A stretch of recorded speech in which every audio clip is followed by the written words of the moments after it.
When TSR released 2nd edition Dungeons & Dragons in 1989, it looked familiar. The same world, same dice, same promise of adventure. But underneath, the game had been completely re-engineered. Whole classes vanished, monsters were renamed, combat worked differently, and even the way you read the books changed. Today I'm going to dive into exactly what changed between 1st and 2nd edition Advanced Dungeons & Dragons, and why it still sparks debate more than 30 years later, today on Daddy Roll the One.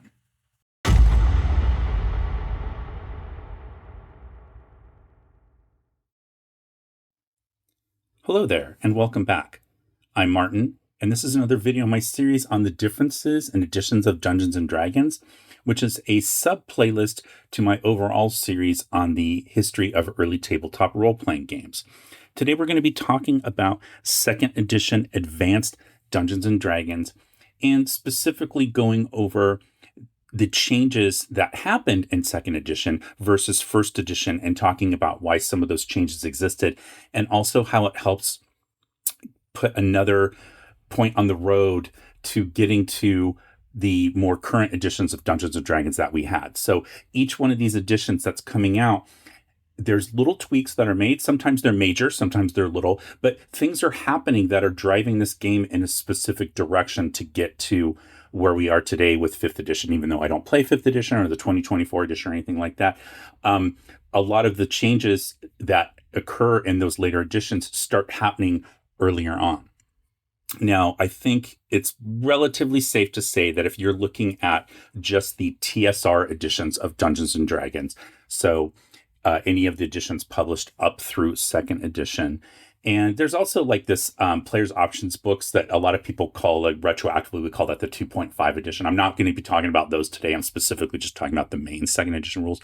But of the TSR editions of Dungeons & Dragons, I think you could easily say that the 2nd edition Advanced Dungeons & Dragons is probably the most, controversial might be a little bit too strong of a word, but it's definitely one that a lot of people debate about. So I see a lot of people in the comments that are very, very passionate about this edition in a good way. They like it. It might have been the edition that they started with, or for some people, they had been playing for a while, but they feel that 2nd edition is really the edition that encapsulates all the best of what is about D&D, and that it is the best edition of Dungeons and Dragons, and they're very happy with that. But there's a lot of people, especially old timers, people that started with like original D&D, the white box, or maybe advanced D&D 1st edition, who don't like 2nd edition. They think it started to make changes that made the game worse instead of better. And they are just as passionate in their arguments about not liking this edition. And then there's people where I think I would put myself in this group.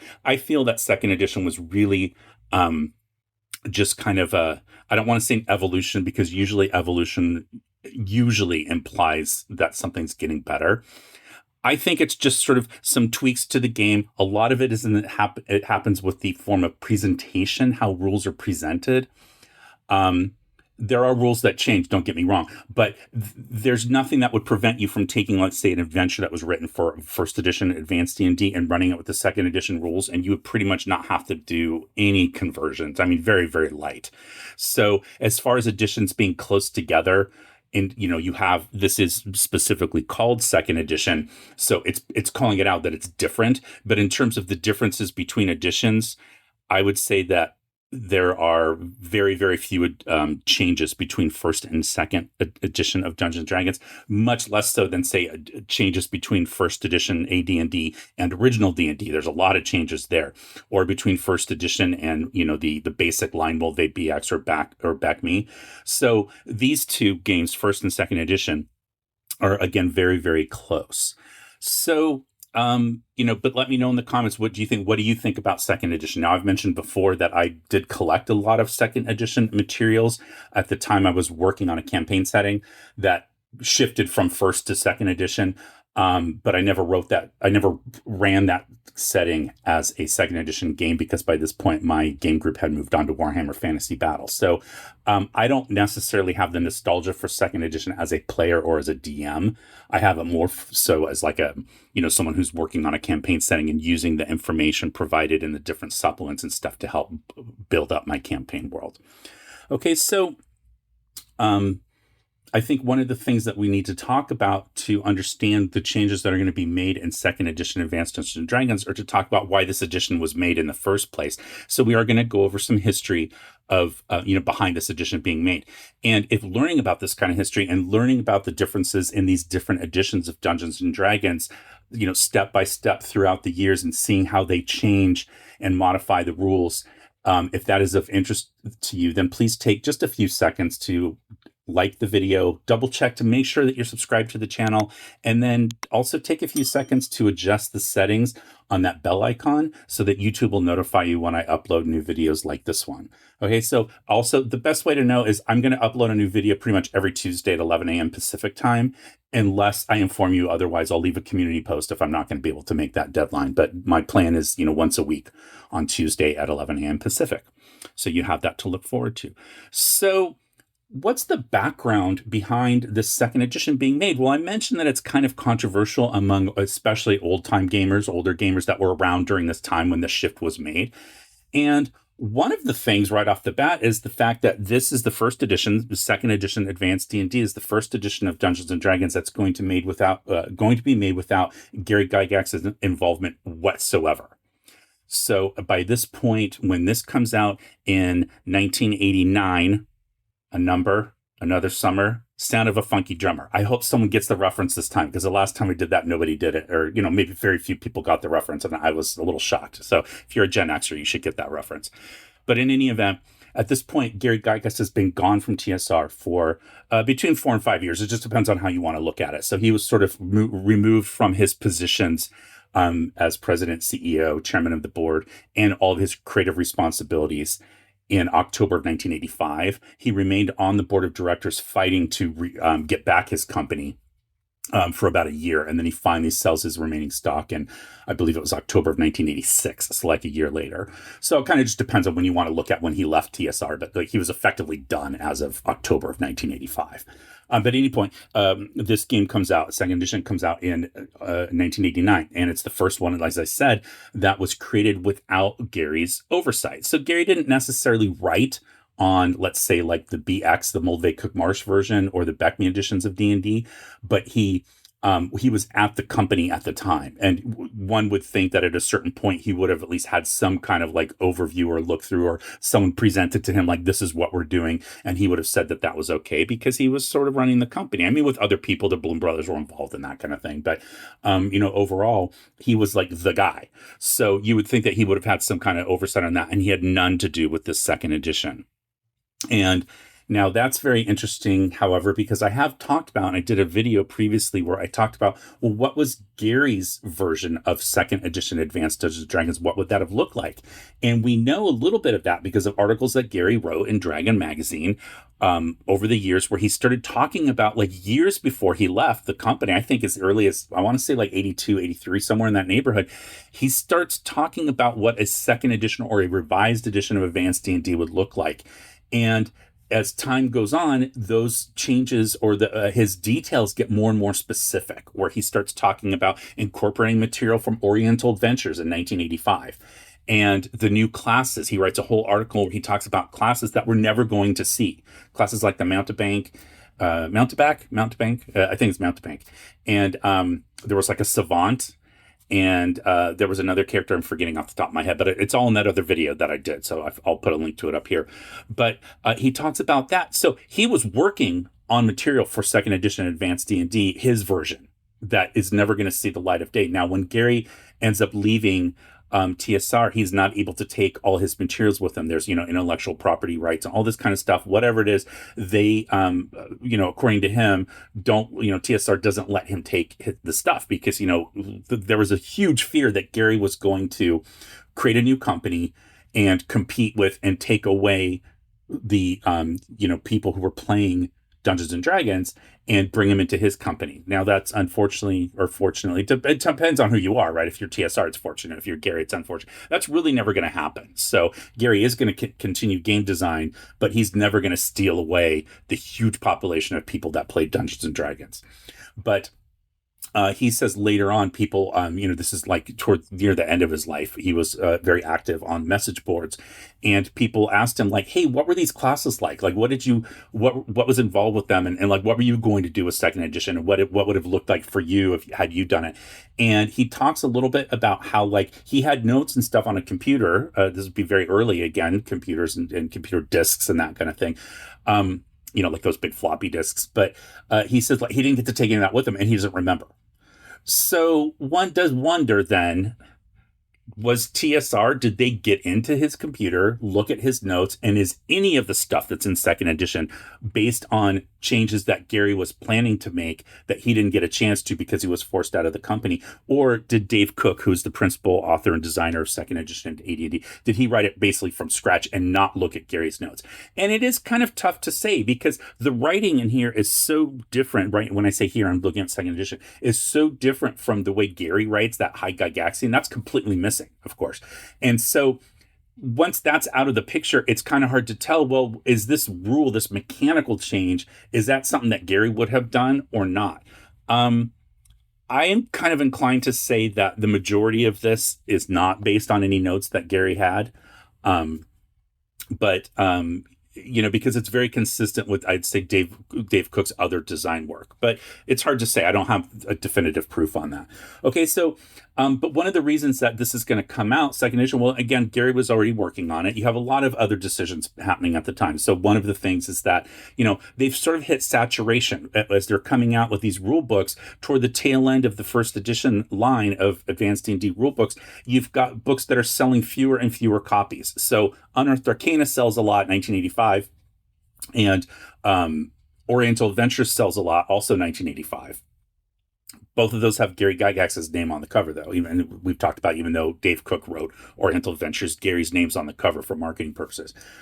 But then you start having things like very specific niche books: the Wilderness Survival Guide, the Dungeoneer Survival Guide, the Manual of the Plains, Dragonlance Adventures, Greyhawk Adventures. These books, it kind of like the tail end of the AD&D product line, like the last third of the books that come out roughly. They're very, very specific, and they don't sell anywhere near as much as the earlier books were selling. And that's just common sense, right? The core rule books are always going to sell more. So that's a business decision to want to put out a new edition so that people are going to buy your core rule books. There's also, again, I think a very hardcore business decision that had to do with the legal separation from Gary from TSR, because like I said, TSR is afraid. They are, they were scared of what Gary was going to do. There was a very real threat of Gary's lawsuit could have taken away things that TSR took away from Gary, right? That Gary might get them back. Now, that ultimately was not successful, but that is something that they're dealing with. And there's also the thought that, like, if you have a brand new edition, this was their chance to have a clean break with Gary D&D versus, the quote modern age of D&D, 1989 we're talking here, but it's an opportunity to have a completely separate thing where they don't have to keep talking about Gary's D&D anymore. This is the new D&D. So I think that was a huge impetus as well to put out this edition. And then I think lastly, if you want to look at sort of like kind of three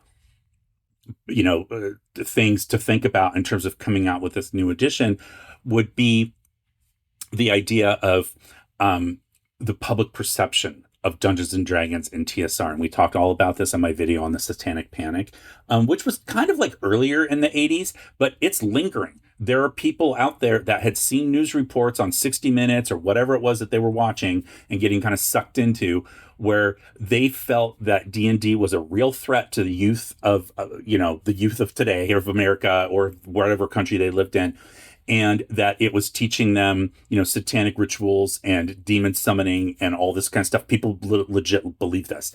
And so, and I talked about this again as well. So James Ward, who was at the company at the time, writes an article in Dragon Magazine where he talks about the idea of avoiding what he calls the angry mother syndrome. And he says one of the design goals of second edition was to create something that was so, quote unquote, family friendly, that they weren't going to get these letters that they were getting from the old editions, whether it's the cover art or the contents of the book or whatever it was. demons and devils and assassins and somewhat lurid covers like the pulp inspired cover for Eldritch Wizardry. We've talked about this before. So they wanted to get away from that and have a slightly more wholesome image for this game because they want to sell product to people and they don't want people complaining about it. Now, that is going to impact a lot of the design goals, both in terms of content writing, but like I said, also art and presentation, all that kind of stuff for second edition. And it has a huge impact on the way that this edition comes out. And again, I think that's another reason why some old timers don't like this edition, because they feel that TSR sort of caved to these people that were complaining that were never going to buy the game anyway. And that is, I think that is a legitimate, argument. Like, why are you kowtowing to people who are never gonna buy your game, and you're not losing a sale because they never would have purchased it anyway. So I think the counter argument to that is that those people have very loud voices, and they might have prevented someone else from buying it who may otherwise have purchased it. So I guess I can see both sides, but that gets us to kind of like why and how this was created. So I wanted to start by looking at, for me, I think let's jump in and look at monsters, because I just think this is a fun thing to look at. It's visual and it will get us kind of started. And then we're going to go back and look at a lot of the rules and changes that are in the player's handbook. And I'm going to focus mostly on the player's handbook when I'm talking about these differences. And the reason for that is that second edition, part of the design change that's going to happen is that a lot of the rules that in first edition were in the Dungeon Master's Guide are now going to be in the player's handbook. The reason in first edition that they were in the Dungeon Master's Guide is it's complicated, but one of the things of Gary's design goals was that Gary thought players didn't need to know the rules. It's not that he thought that, but it was like that was the way he approached the game. The players don't need to know what they need. They don't need the attack tables. They don't need the saving throw tables. They don't need the turn undead tables. They don't need all that. The DM has that. So the DM will tell you, roll a die and tell you which die to roll, and then you roll, and then the DM will tell you what happened based on what you rolled. So as the player, you don't really need to know, do I need to roll a 14 or a 15? You just tell the DM what you rolled, and then the DM looks at the table and tells you whether it's successful or not. That is Gary's style of DMing and game design. And the second edition design team is going to say, no, we're going to put that information back into the hands of the players, or not back into it because they didn't have it. We're going to put that information in the hands of the players. So the players know this now. So the DM's guide for second edition is going to be mostly like advice, almost no mechanics whatsoever, unless it's presented as an optional rule. But it's going to be advice for things like how to build a campaign, or how to run a game. The game is supposed to be human centric, and that's I'm quoting from the it's not a quote, it's paraphrasing from the second edition Dungeon Master's Guide. The rules are designed so that humans are the dominant species, and that's why humans can be any class and advanced at any level. And the different non-human races, or what at the time they called them demi-humans, elves, dwarves, halflings, half-elves, and gnomes, they can't be every class. There's limitations in class, and there's limitations in for levels, right? And so it says that was the design purpose of this game. That's done on purpose, but the Dungeon Master's Guide again to give you advice. Well, if you want to change that, here's what would happen, and here's the pros and cons of changing that approach. That's what we're going to see in the Dungeon Master's Guide for second edition. So I'm really not going to go over that too much. Because I want to talk about rules and mechanics changes mostly, as well as a little bit of art and design. Okay, but we're going to jump into the at the time what was called the Monstrous Compendium. Now, I didn't get the Monstrous Compendium when it came out for second edition. I just didn't think that I needed it. I bought the second edition player's handbook, so I would have the rules.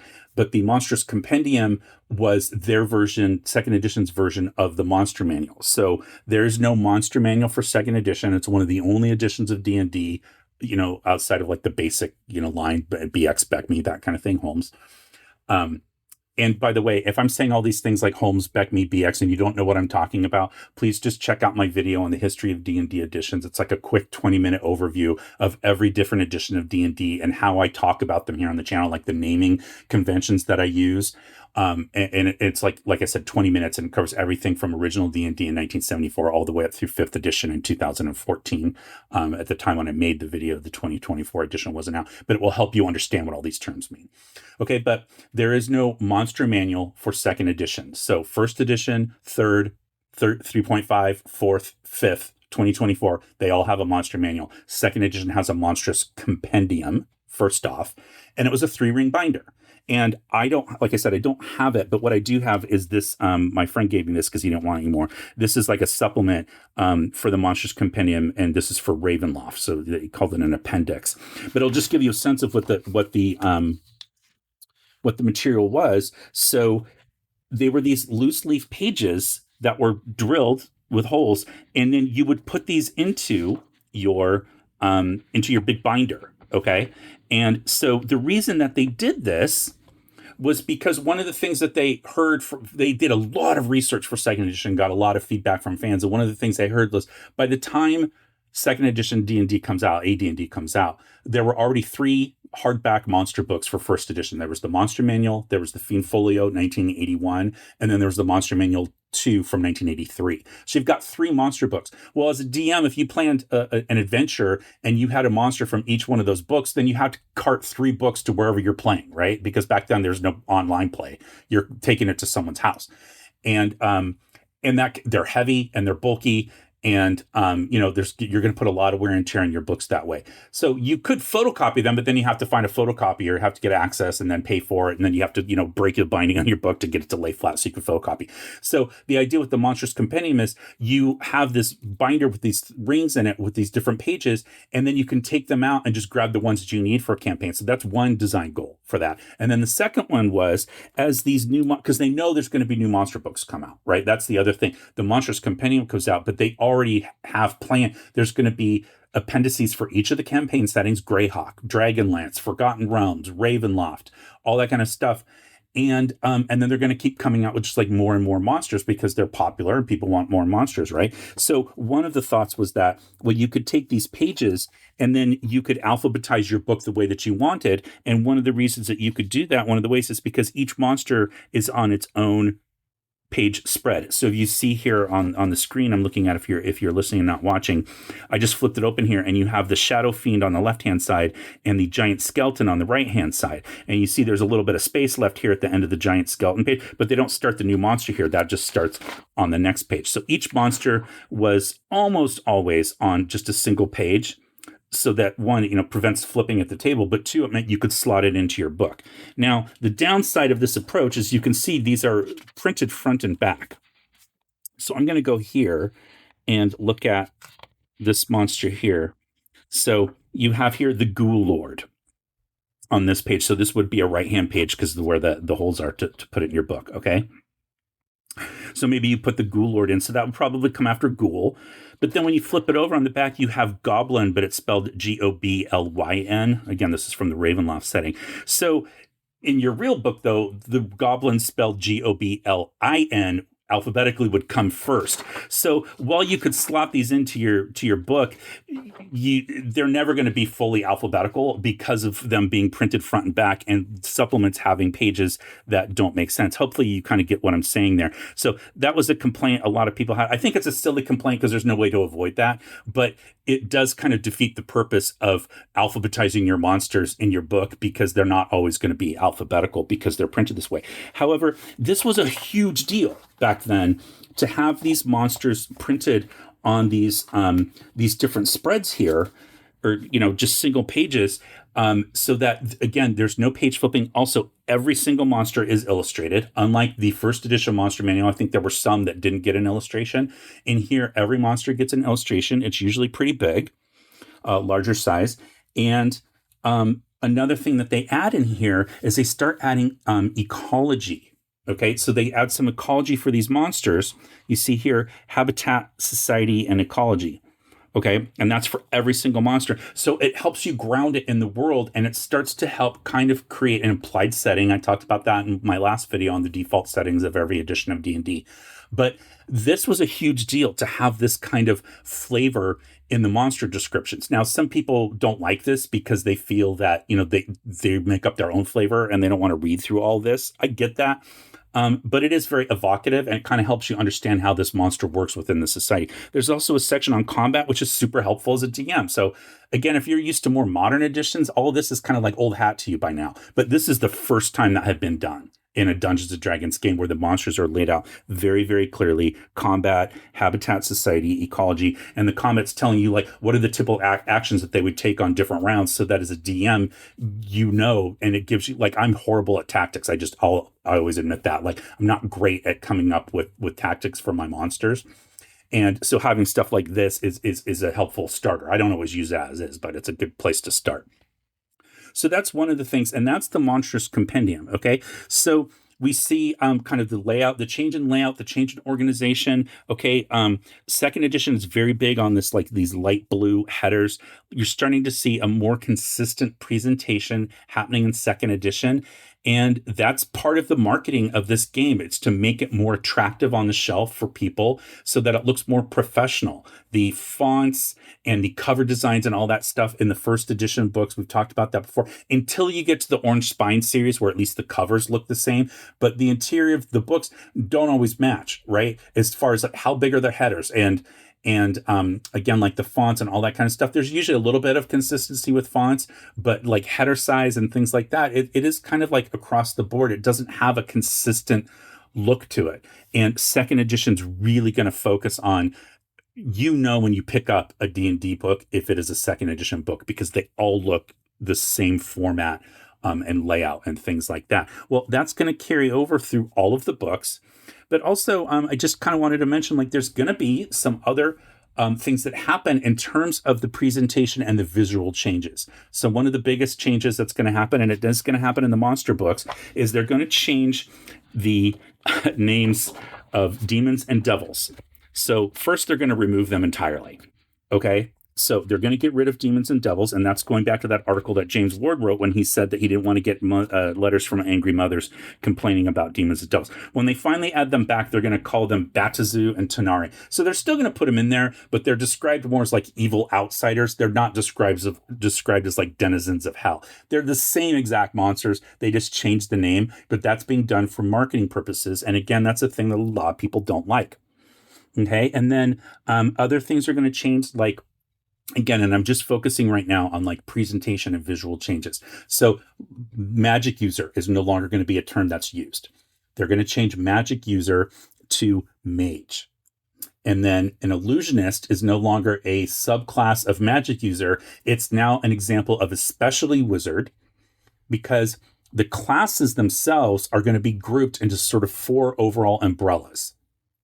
Okay, we'll talk about this a little bit more when we get into the actual class design here. But there's going to be a warrior group, a wizard group, a priest group, and a rogue group.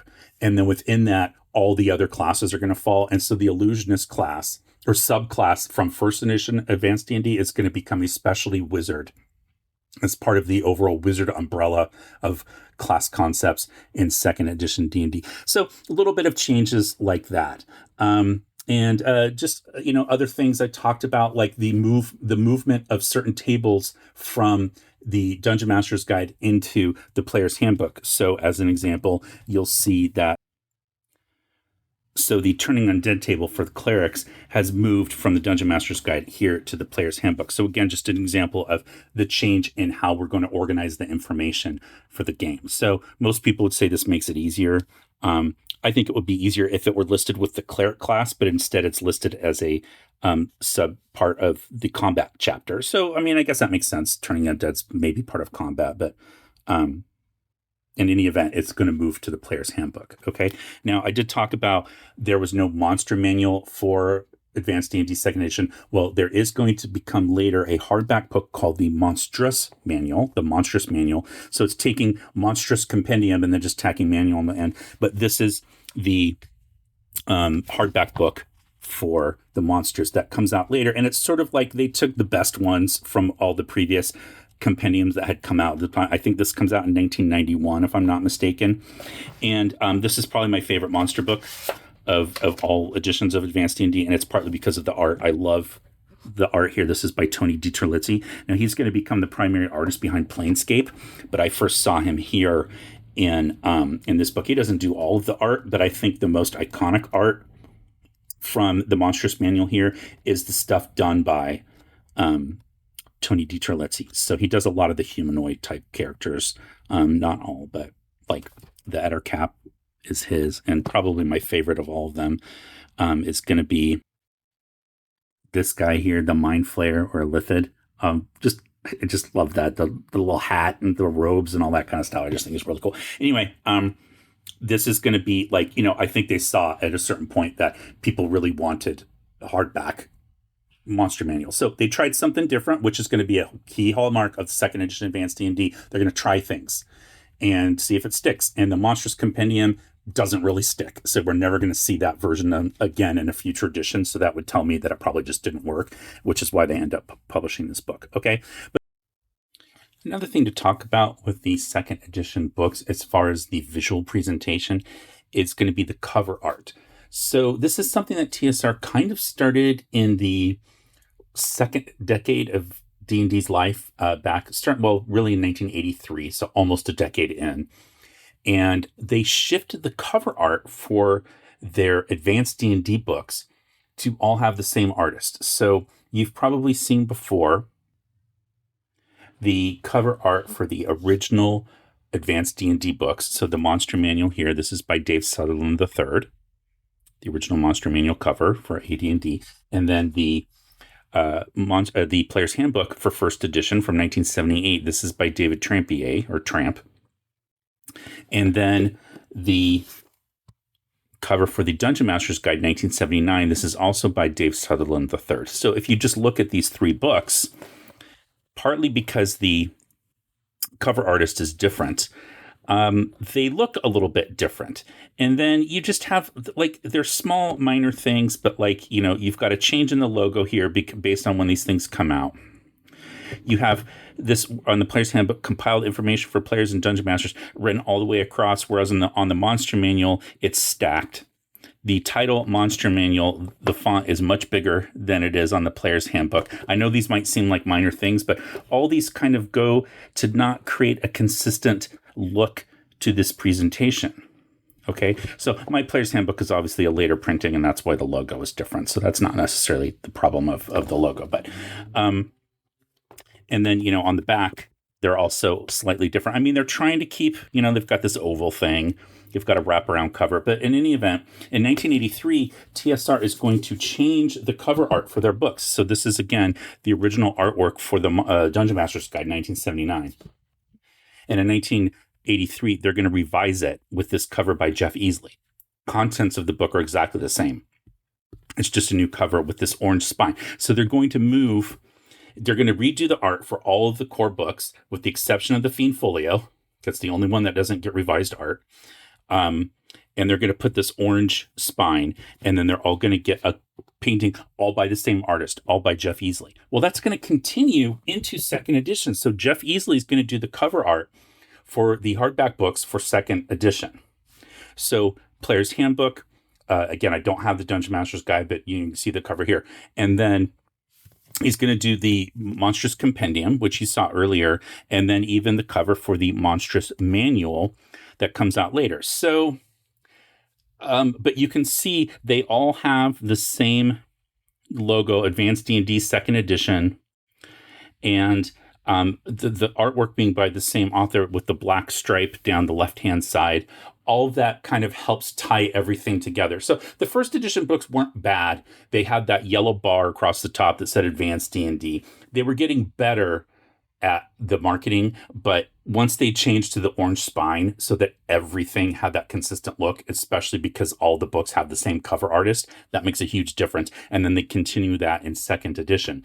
And again, this is all going to be part of the marketing. Now, the one thing that I think is a little bit off, that doesn't necessarily make sense to me, is that the Player's Handbook and the Dungeon Master's Guide both have full cover, or full, paintings that cover the entire cover. And the Monstrous Compendium and then the subsequent Monstrous Manual have just monsters floating in a void of white. Like there isn't like a full background and things like that. I'm not sure why that decision was made necessarily, but that was a choice that was made. So all of the Monstrous Compendiums and then again, the subsequent Monstrous Manual are going to have a focus on just the monsters with a plain white background. Okay, but art-wise, all by Jeff Easley, which again helps to contribute to the marketing and the branding of Dungeons and Dragons. And one more thing to discuss with the presentation of the rules for second edition Advanced D&D is the CD-ROM that came out with the rules, first in 1996. And this was basically all of the rules from the Player's Handbook, Dungeon Master's Guide, and Monster Manual, as well as 2 supplemental books, the Tome of Magic and the Arms and Equipment Guide. And as far as I've been able to determine, I can't 100% verify it, but it seems like this is the first version of a tabletop role-playing game whose rules were transcribed, into like a CD-ROM format to use on your computer. And this was a big step. It was a huge deal at the time, but it ultimately is going to fail. It's not going to do well. And part of that is just because of a business arrangement that TSR had with a company called Babbage's, which was a retail outlet that sold like computer software and things like that. And Babbage's is going to end up going bankrupt and selling their product at deep discounts in the middle of 1996 when the CD-ROM first comes out. And TSR, because of the arrangement that they had with them, there's a lot of financial finagling going on here, but they decided to ship to Babbage's anyway, and they sell at a deep discount, which ends up ticking off a lot of the other retailers that were carrying this that TSR had deals with, because they didn't want to sell it at a discount. And there was nothing to prevent a person from shopping around, finding a Babbage's and buying it at a very deep discount. So ultimately, it's going to kind of fail, but it was, again, one of these chances that TSR was taking to be very, very innovative. Now, in 1999, this is after Wizards of the Coast has taken over TSR. They're going to publish a 2.0 version of these rules and add in a lot of supplemental material from the player's options and the DM's options books, like Combat and Tactics and Spells and Magic and things like that. But this is the first step towards trying to move toward having computer software being able to help you make your character and help DMs design their dungeons and their adventures. So again, just a brief look at those CD-ROMs. So that's going to be our look at the presentation and the visual cues from second edition Advanced D&D. Okay, so that was just a look at the Monstrous Compendium and again, some of the presentation, the visual changes that were made in second edition. Now, for the rest of the video, I'm going to break it up into some specific topics. So right now I'm going to be talking about character creation, ability scores, and races. And then after that, I'm going to cover classes and advancement. And then I'm going to cover equipment and encumbrance and the economy of the game. And then at the end, I'm going to talk about combat and spells and monsters, some more specifics on the monsters. And then we'll do a wrap up and kind of talk about like sort of the legacy of second edition. Okay, but as far as the character classes, character creation, I should say, and races, there's quite a bit that happens here in second edition. So the first thing that I think is probably the biggest deal, well, first let's go to ability scores and then we'll talk about that. But in the ability score section here, we're going to see obviously the same 6 ability scores that we've been seeing all along. Now, this is the first edition of the game that is going to group the ability scores into now sort of the standard of what people call like the physical scores and the mental scores. So if you've been following the videos in the past, the ability scores were listed in the order of how they affected the different character classes and in which order those classes debuted. So originally the order was strength, intelligence, wisdom, constitution, dexterity, and charisma. And that's because strength was the prime requisite for fighters, intelligence for wizards, and wisdom for clerics. And then later on, when the thief is going to be added to the game with the prime requisite of dexterity, they're going to swap the order of constitution and dexterity. So then dexterity will come fourth, then constitution, and then charisma. Now, in second edition, they're going to group the ability scores here, as you see, into, like I said, the physical scores. So strength, dexterity, and constitution, and then intelligence, wisdom, and charisma. Now, the ability scores here are going to range from a score of 1 to 25. You're still generating a score between 3 and 18 as a starting character, but the tables are going to show you what a score of less than 3 means, as well as scores over 18, so that you can get a sense of how to adjudicate monsters or powerful NPCs that have higher scores than that standard. Okay, now, as far as the character races that are going to be in here, it's going to have the same ones that were in first edition Advanced Dungeons & Dragons, with the exception of the half-orc. The half-orc's going to be removed. And again, that is because we, at the time, they were bowing down to this angry mother syndrome. And half-orcs are, kind of thought to be like, at the time, the way that they presented the orc race is that all orcs are evil. And so the implication was there was probably some bad things that happened in order to create a half-orc, half-human offspring. And a lot of people didn't like that. And so D&D decided to just take it out of the game. So I think that's pretty silly. I think that's a pretty extreme example of doing something to try to, bow down to people who, again, aren't even playing the game in the first place. But they did remove half-orcs from the game. Now, as far as the remaining races, there's going to be a lot of little changes here, and it's going to be impossible to go over every single change. So if there's one that I skip over, and a lot of times it's not that I forgot, it's just that there's so many, and I felt that it was such a minute change I didn't mention it. But if I forgot one of your favorite changes, definitely make sure to mention that. But gnomes are going to change kind of probably more than any other class in here. So the first thing that we're going to see is that gnomes are going to get ability score adjustments. So +1 to intelligence and -1 from wisdom. In first edition advanced D&D, gnomes did not have ability score adjustments. So this is going to be new for them. They're also going to change in terms of they get magic item failure. So certain magic items that gnomes are exposed to might fail. Except for like armor, weapons, and stuff like that, but like certain types of magic, because gnomes are inherently a non-magical race as presented in here in second edition. And so the idea is, and this is going to also occur for dwarves and some magic items for halflings, where certain items have like a 20% chance of like not working for the character because they have this non-magical kind of aura around them. And then gnomes are also going to change in terms of their underground detection abilities here. Okay, as you see that here on the page. So detecting grades or slopes and detecting unsafe walls and ceilings and all that kind of stuff. Very similar to dwarves, okay? Now, halflings are also going to change a little bit. Not as drastic, I would say. They are going to gain a +1 bonus to thrown weapons as well as slings, a +1 bonus to attack.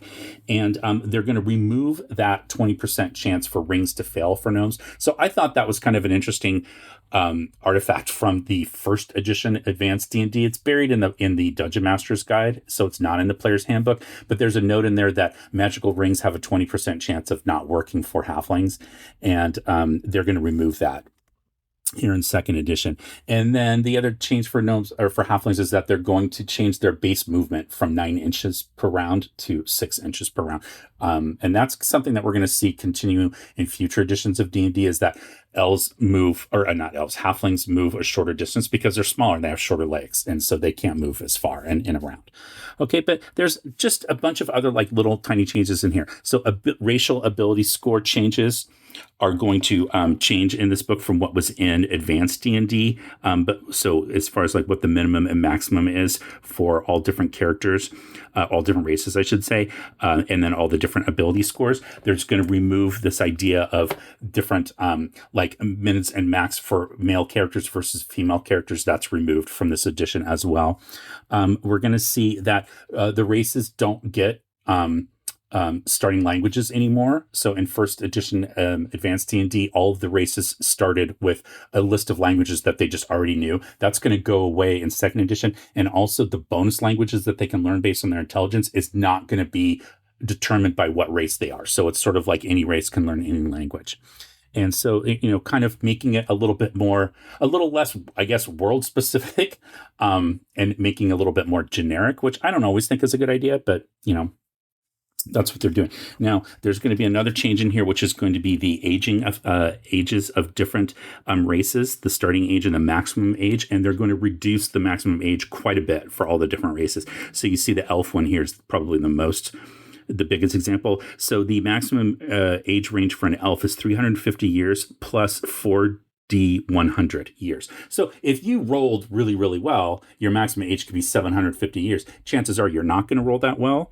And so your maximum age is probably going to be closer to around 500 to 550 years for an elf. In first edition advanced D&D, some types of elves, their maximum age range was around 1600 years or so. So it's a big difference. It affects all of the races, but the elves, I think, is the one that really sticks out the most.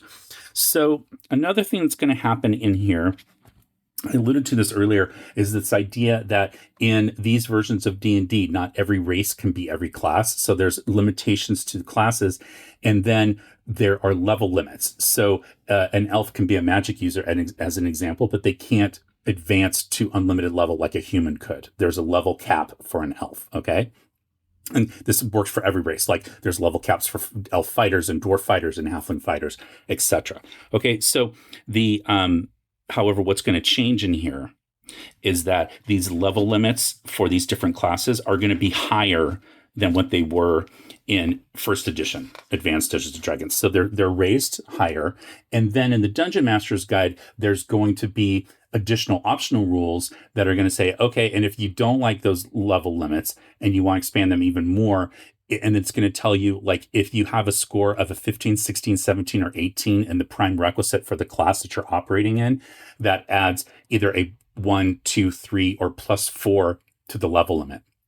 So if you were an elf magic user and you had an 18 intelligence, you could add 4 extra levels on top of your level cap for being an elf wizard.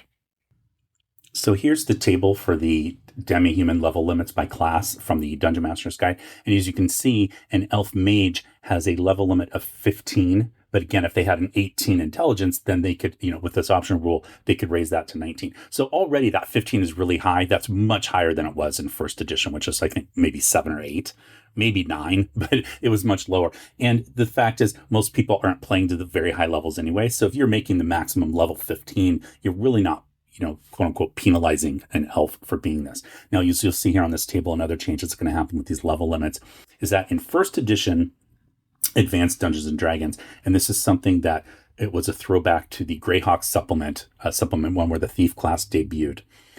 When the Thief class debuts in that book, it says that if a race like an elf, dwarf, or halfling decides to be a thief, they can operate to unlimited levels in that class. And that carried over into first edition Advanced D&D. So thief was pretty much the only class that any race, with the exception of half-orcs, could have unlimited level advancement. But you see here in second edition, this table of level limits, they have eliminated that unlimited advancement and had level caps for the different races. Okay, so that's a change in the racial limits. And there is also, in the Dungeon Master's Guide, there's optional rules for slower advancement. So a way to make it so that your demi-human characters take longer to level. And that's the balancing factor to offset for the fact that they have all these extra abilities that humans don't get. So if you wanted to kind of have a little bit of a grittier old school feel, you could implement that rule. So we talked about dwarf magic item failure, and now it applies to a larger amount of items in second edition Advanced D&D. And there's underground skills, and just like with gnomes, the underground skills for the dwarves and how you calculate that is going to change. Looking at the table here on detecting grades or slopes and that kind of thing. So it's all done on a D6, and the levels are different than what we saw before. And it's going to be a little bit more granular in terms of how we look at the different underground abilities.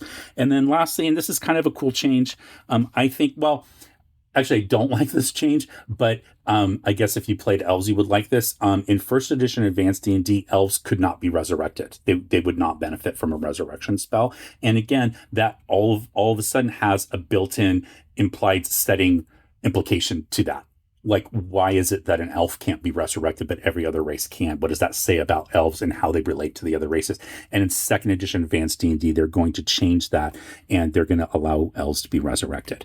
Okay, so that's our look at character creation and races.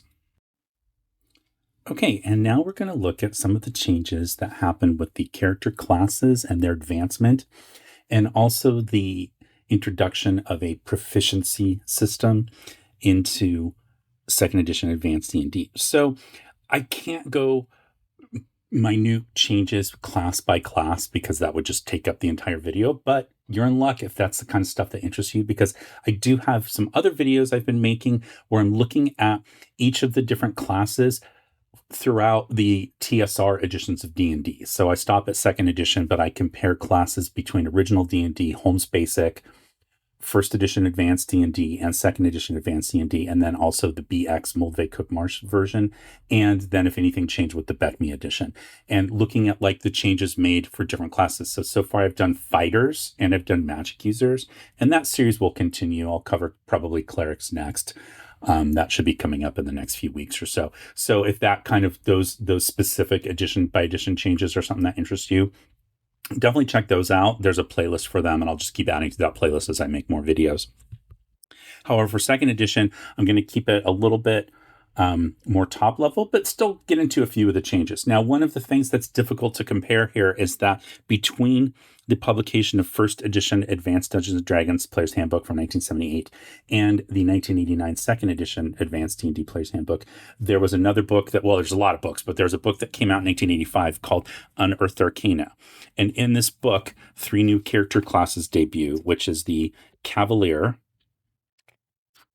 and the Barbarian and the Thief Acrobat. Now, these 3 classes had debuted originally in Dragon Magazine as articles written by Gary Gygax, but they're put here into this book. And Gary had intended to keep them in his version of second edition Advanced D&D. However, those 3 classes are going to be removed from this book. The Acrobat is kind of a tricky case, and we'll deal with that in a second. But there are no Barbarians or Cavaliers from the Unearthed Arcana book in second edition Advanced D&D. Now, there's going to be 2 more classes removed as well, the shrinking of classes. So one we've already talked about, which is the Assassin. I mentioned it briefly, but there are no more Assassins in second edition Advanced Dungeons & Dragons. They are going to come back later, as is the Barbarian and the Cavalier, as what are known as character kits, and those are going to appear in the Complete Handbook series. And again, I did a whole video where I went through all of the books in the Complete Handbook series, so you can learn about that if you're interested in those. Those are sort of like little supplements and optional rules.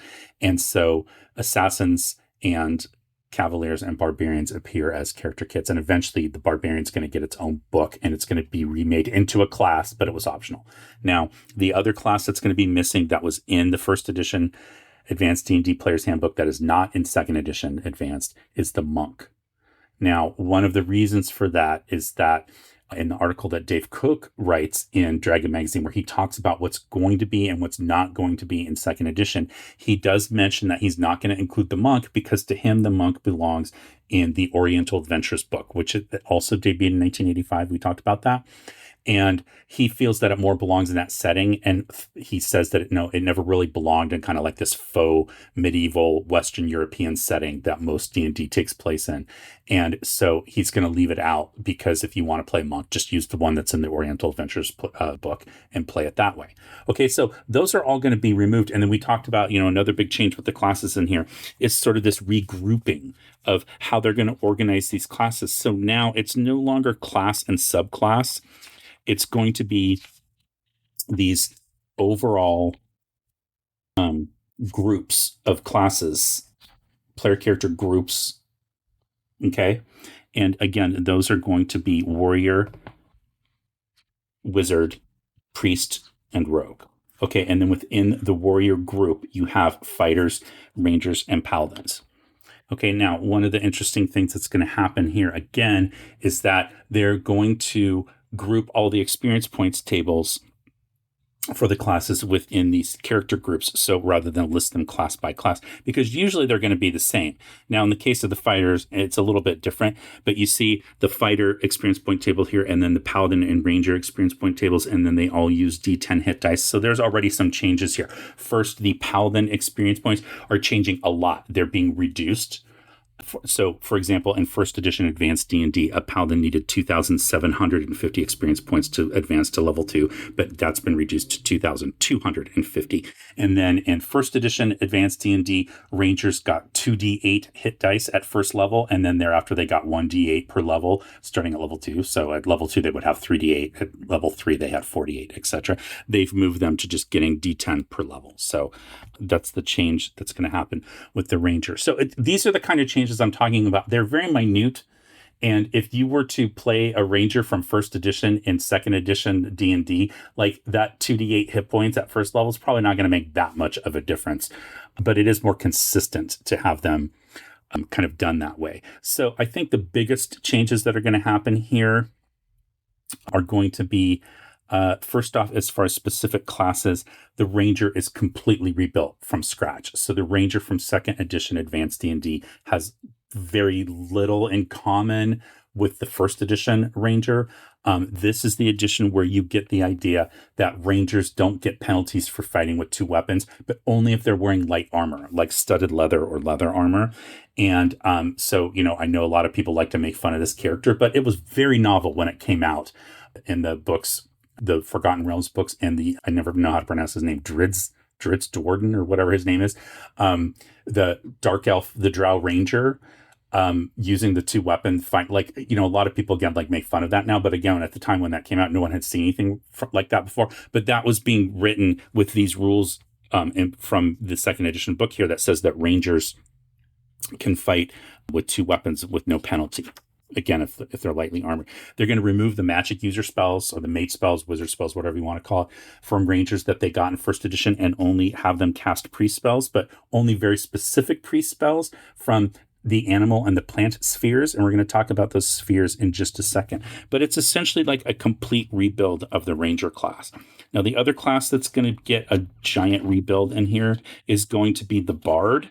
You could argue that it's even more of a change than what we saw with the Ranger, because if you remember your first edition Advanced D&D, the Bard appears in the appendix to this book, to the player's handbook, and it was a character class that you made by starting out life as a fighter, and then at a certain point you switched and became a thief.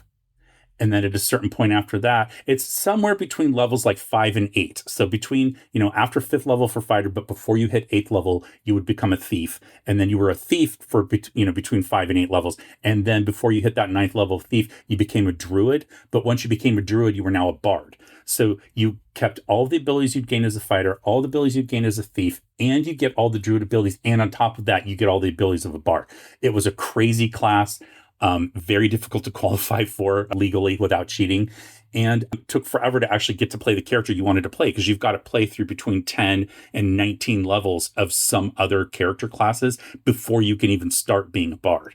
Okay, so in the second edition book, they are completely rewritten so that you can start as a bard at first level. They become part of the rogue group, so they share a lot of similarities with the thief, which is the other rogue class that is put here in the rogue group.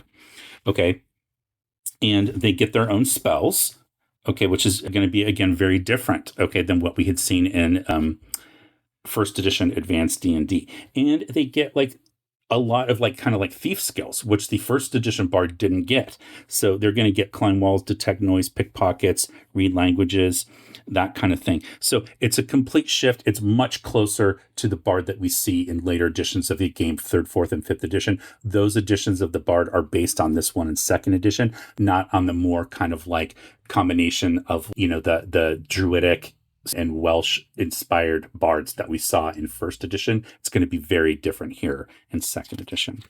Okay, so those are kind of the complete rewrites of those classes. And other things that we're going to see here is for thieves, as an example, there's a change in the thief abilities. Okay, so in 1st edition D&D, and again, coming out of the way it was presented in Greyhawk, thieves got certain abilities that other classes couldn't do. Climb walls, pickpockets, hear noise, find and remove traps, open locks, that kind of stuff. And they were all percentage based. Okay. Well, here, these skills, instead of having every thief advance at the same level of skill, so that there's very little difference between two different thieves of the same level because their skills advance at the same level. The way that it's presented in here in 2nd edition is that you start out with base scores of a certain amount, but then you're given a certain number of points per level. And each level, you as the player get to decide which of those thief abilities you're going to put those points into. And so you can customize your thief a little bit. The list of skills is pretty much the same, or abilities. Try not to call them skills because I want to keep it separate from the skill discussion that's going to come up later. But it's pickpockets, open locks, find, remove traps, move silently, hide in shadows, detect noise, climb walls, read languages. So again, very similar, well, pretty much identical to the list that we saw in 1st edition. But again, as a player, you're going to customize that by putting your points into it. Okay, so that's a bit of a change here, and it starts to make thieves a little bit more unique and different than they were in earlier editions of the game.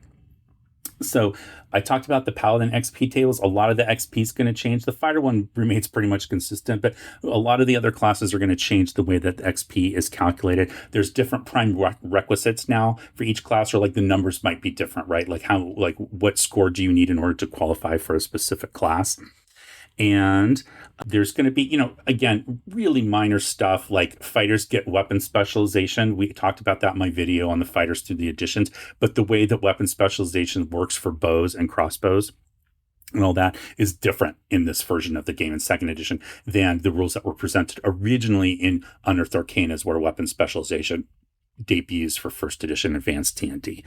Another thing that you may have seen while I've been flipping through the book, if you are watching instead of just listening, is that when they present the experience point tables for the different classes, you see it's by level here, and there's something that's missing, that's level titles. So from this point forward in Dungeons and Dragons, no longer will you see level titles appear in the game alongside the classes. So if you don't know what level titles are, I have a whole video about what they are and why they were used. It's one of my favorite videos, and it was very, very popular. A lot of folks watched that one and commented on it. And I think it kind of helped people understand what those were doing in the game, because they never actually explained what the what the purpose of the level title was. They just said, here's the level title, and it was up to you to figure out what it was and what you're supposed to do with it.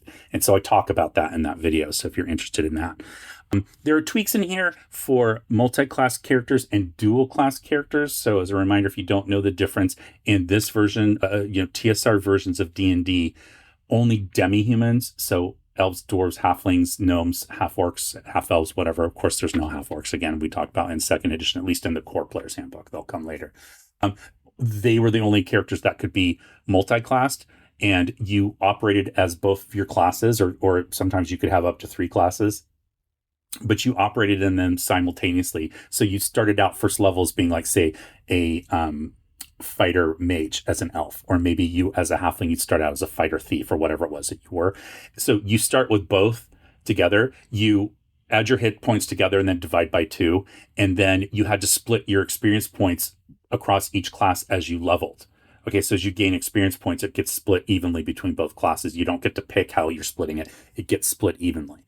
So those were multi-class characters. Dual-class characters are more similar to the way people do them, like, say, in third edition, where you operate a level as a class, and then at your next level, you decide if you want to keep going as that same class or you want to pick a new one. Now, there's restrictions. You can only do it so many times, and you had to surpass the previous level of your previous class before you could combine the powers of both. It was a little quirky and complicated. It was more complicated than it needed to be. But they're going to change the way that works in second edition, make some tweaks to it. It's not overly different, but it's a little bit. They're going to change things like changing alignment no longer causes level loss, but instead gives you an experience point penalty. That's a little bit of a change. So you see what I'm saying? Like, that's a change, but is it really that fundamental to the way the game's going to be played? Not really. People hate level loss. And so, taking an XP penalty, I guess, was thought to be easier to adjudicate at the table rather than having to recalculate all of the different things that happen if you lose a level. I think that's one example of why they did that. So really quick, I think I want to talk about, for clerics, this idea of they're going to make them a little bit more unique or different. So you can have different types of clerics, different types of what they call priests in this game, which is that based on what deity you worship as your player character cleric worships, and what that deity has control over, like what they oversee, what's their area of influence, that's going to affect the kind of spells that your cleric gets. Okay. So there's going to be certain spells that you might not get access to because your deity doesn't have authority over that particular area, as an example. Okay. So they give you here, it's very, very kind of generic, but the other thing it's going to affect is your weapon ability. So that's a huge change as well, because before, as you know, clerics in earlier editions of D&D could only use blunt weapons, no edge weapons. But here it's going to say, well, if your deity that you worship is the deity of agriculture, then you should be able to use like a sickle, right? Or a bill, which is, like a polearm. And then if they are a blacksmith, if it's the deity of blacksmithing, you should use a warhammer. If it's the deity of death, you should use a sickle. So you can see the whole list here.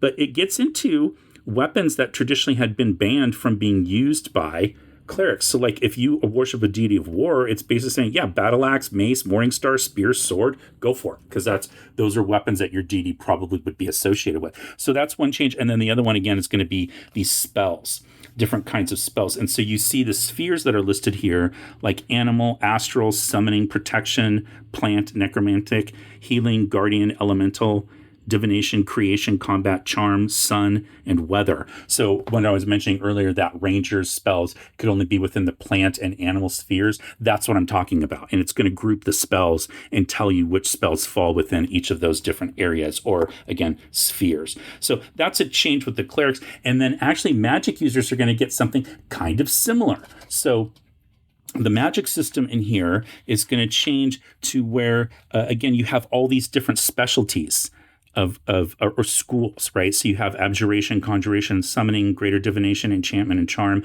illusion, invocation and evocation, necromancy and alteration. So those are all different schools of magic, and there's rules in the player's handbook here for creating a specialist wizard that specializes in one of those schools. And again, I get into a little bit more in that video on the differences in magic users across editions, but the idea is that you get bonus spells from the school that you specialize in, but you're also prohibited from taking spells from your opposition school. So you'll never be able to learn spells from a certain school that opposes your school. And so they recast the illusionist, that was the subclass of magic user in first edition, as a specialist wizard in the school of illusion in this version of the game of second edition. So that's kind of a change in how magic users are talked about and created and developed here in the second edition of Advanced D&D. And I know that was probably sounded fast. I tried to cover as much as I could as far as all these little changes that were being made in second edition. But again, as you can see, I think, I would say the biggest changes would be the bard, the ranger, the priest spheres, and the specialty magic user stuff. I think that's the core stuff. Also the removal of half-orcs, and we already talked about that in the races, but the removal of the different classes. Barbarian and cavalier are less of a big deal, because if you didn't have Unearthed Arcana, you probably weren't using them. But assassins and monks being removed, those are core classes that a lot of people like that got removed from this edition of the game. Now, another thing on sort of the character advancement in classes that is presented in the player's handbook here for second edition is the concept of non-weapon proficiencies.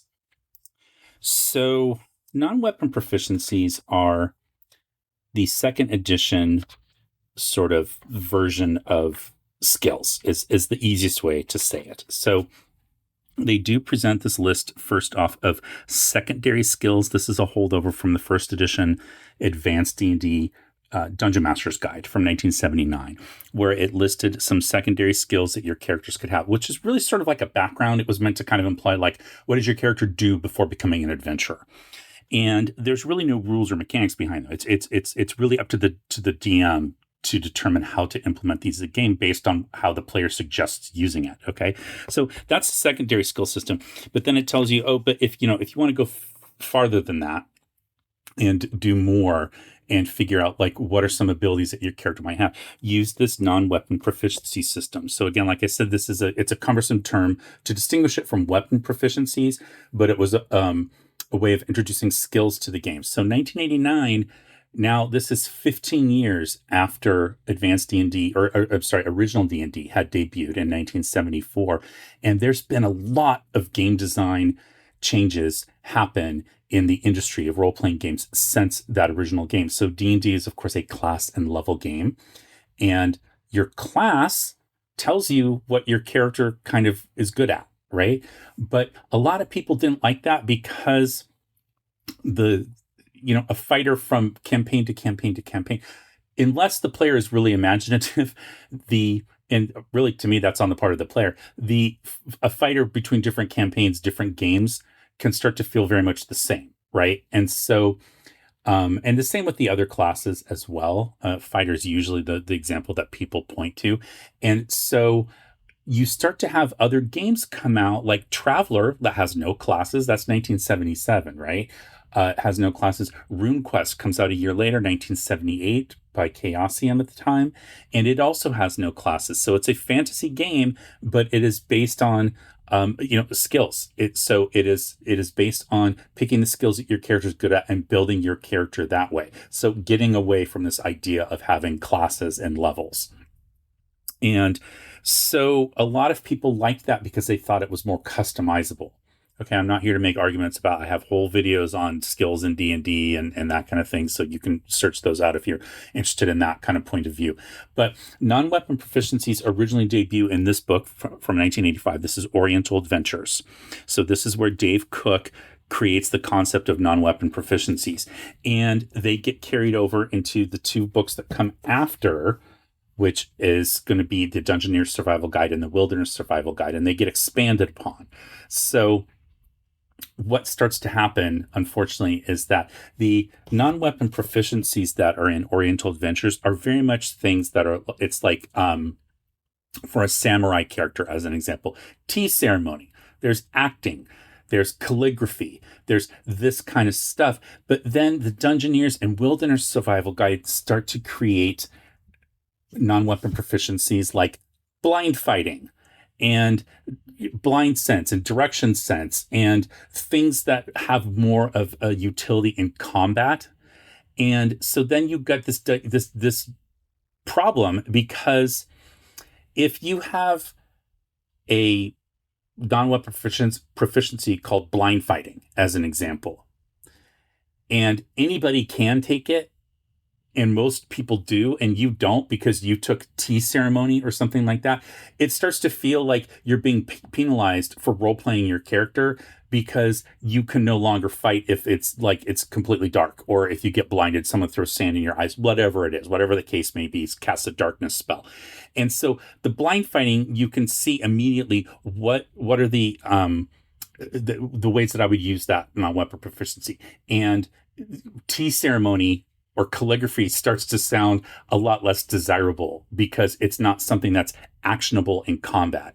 And that's not how I like to think of these things, but a lot of people think of them that way. And it affects all the way up through 3rd, 4th, 5th edition when you have feats. Some feats are just generally better than other feats, and they tend to be combat focused because combat and then because of that, then the game starts to revolve around combat instead of around other things. It's like this catch-22, right? So, again, I'm probably getting a little too deep into that, and you can see those other videos to hear me talk about skills and D&D, but they decide to add skills in here. However, this is optional. So this is presented as optional in the 2nd edition Player's Handbook. However, most people are going to end up using them.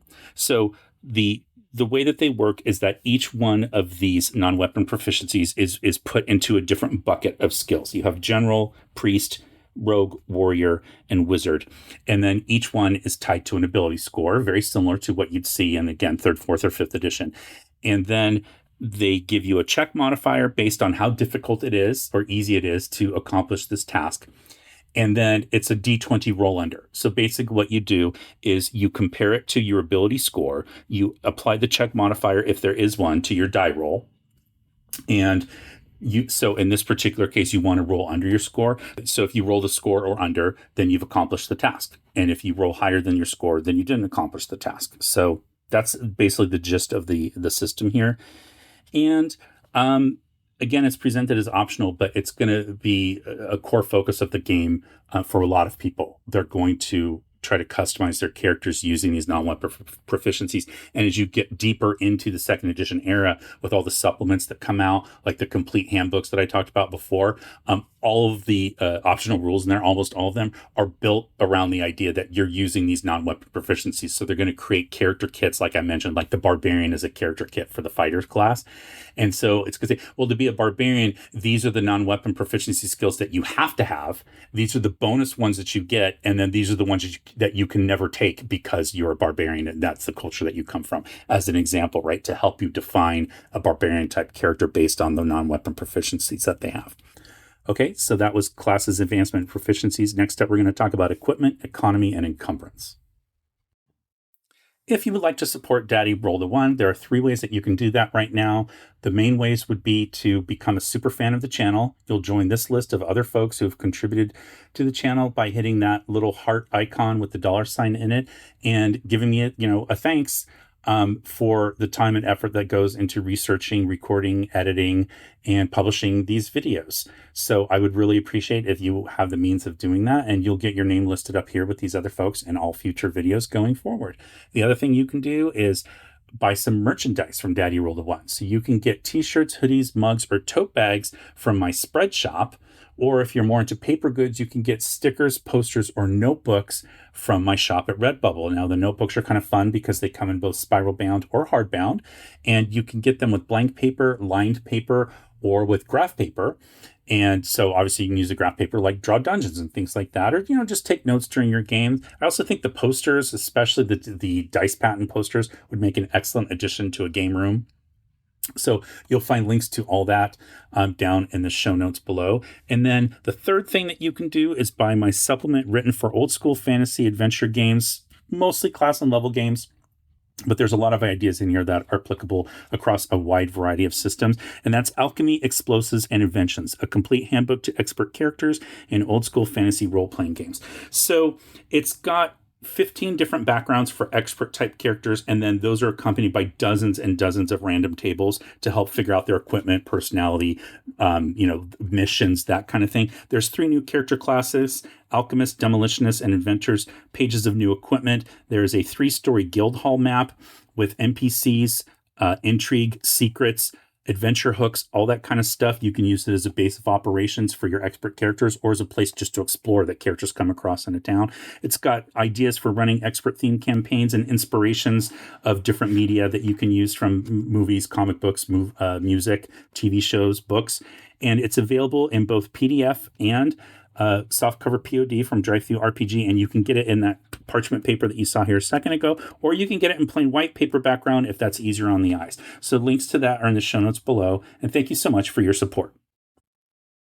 So in terms of equipment, economy, and encumbrance, there aren't too many changes, but I did want to address a few of them because, I know there's some viewers that like to, and it's fine. I totally get it. A lot of people like to say, "Oh, you forgot this." Like they like to point that out, and that's fine. A lot of times, like I've said before, I don't forget things, I mean, that's not true. I do forget things. A lot of times people assume that I forgot stuff, and it's because I decided to skip over because I didn't think it was that important. So I do encourage people to say, hey, this is a thing that I thought was cool that you didn't discuss. I think that that's fine. But don't always assume, I guess, that I forgot. I don't know. Anyway, there's going to be changes in here to how starting gold changes for mages and priests. So again, we're getting into the weeds here. So in first edition AD&D, a wizard or a magic user, actually it's called a magic user, rolled 2d4 times 10 for their starting gold. In second edition, they're going to roll 1d4 plus 1 for their starting gold. They're going to make changes for like how priest characters approach their starting gold, which is that once they've spent their starting gold on their starting equipment, the priest cannot keep what's left over. They have to donate it or tie that back to their church, their faith, like whatever that is, right? So it's a minor change, but it does have world building implications to it, okay? So there's price changes, there's new items added. I don't think anyone would expect any different from that. They're going to change the way that like field plate and full plate armor don't any longer reduce damage. So field plate and full plate are initially debut here in Unearthed Arcana, usually as part of the Cavalier class. They're kind of associated with that. And they reduced damage, and in second edition D&D, that's no longer going to be the case, which I prefer. I don't like the mix and match. If you're going to have damage reduction, then just have damage reduction. If you're going to have armor class and it's going to be an abstract thing where it's not the army absorbing the damage or reducing the damage or anything like that, it's just your armor gives you an AC, and you know that it's an abstract number and it doesn't really mean what people think it means. But don't mix and match and say, oh, well, you have AC that's abstract, but you also have these 2 very specific armor types that reduce damage. That starts to get complicated. I don't like that. So I was glad they got rid of that in second edition, but that's just me. If you liked it, that's cool. Let me know in the comments. They're going to change how encumbrance is calculated, where it's now just based on pure weight, and it doesn't take into account the bulkiness of the item, which is something that was in first edition advanced D&D. So it's just going to be based on weight. There's minor tweaks to the money system, how the money works, and they're going to change things like the missile ranges for the weapons. So that's all here in the equipment section, the armor section. So the missile ranges are now all going to be listed in tens of yards, and before that was not the case. It was kind of like all over the place. And then they're going to implement new jogging and running rules that are completely optional, but just ways of, like, when you're carrying equipment and part of that. So I kind of lump that under encumbrance. Okay, but one of the things that I think is really interesting that I think is much better presented in here is this part here on weapon type versus armor modifiers. So if you saw some of my earlier videos on either forgotten rules of D&D that people don't use anymore, and I talked about it a lot in my video where I went over the differences in first edition D&D versus original, first edition advanced D&D versus original.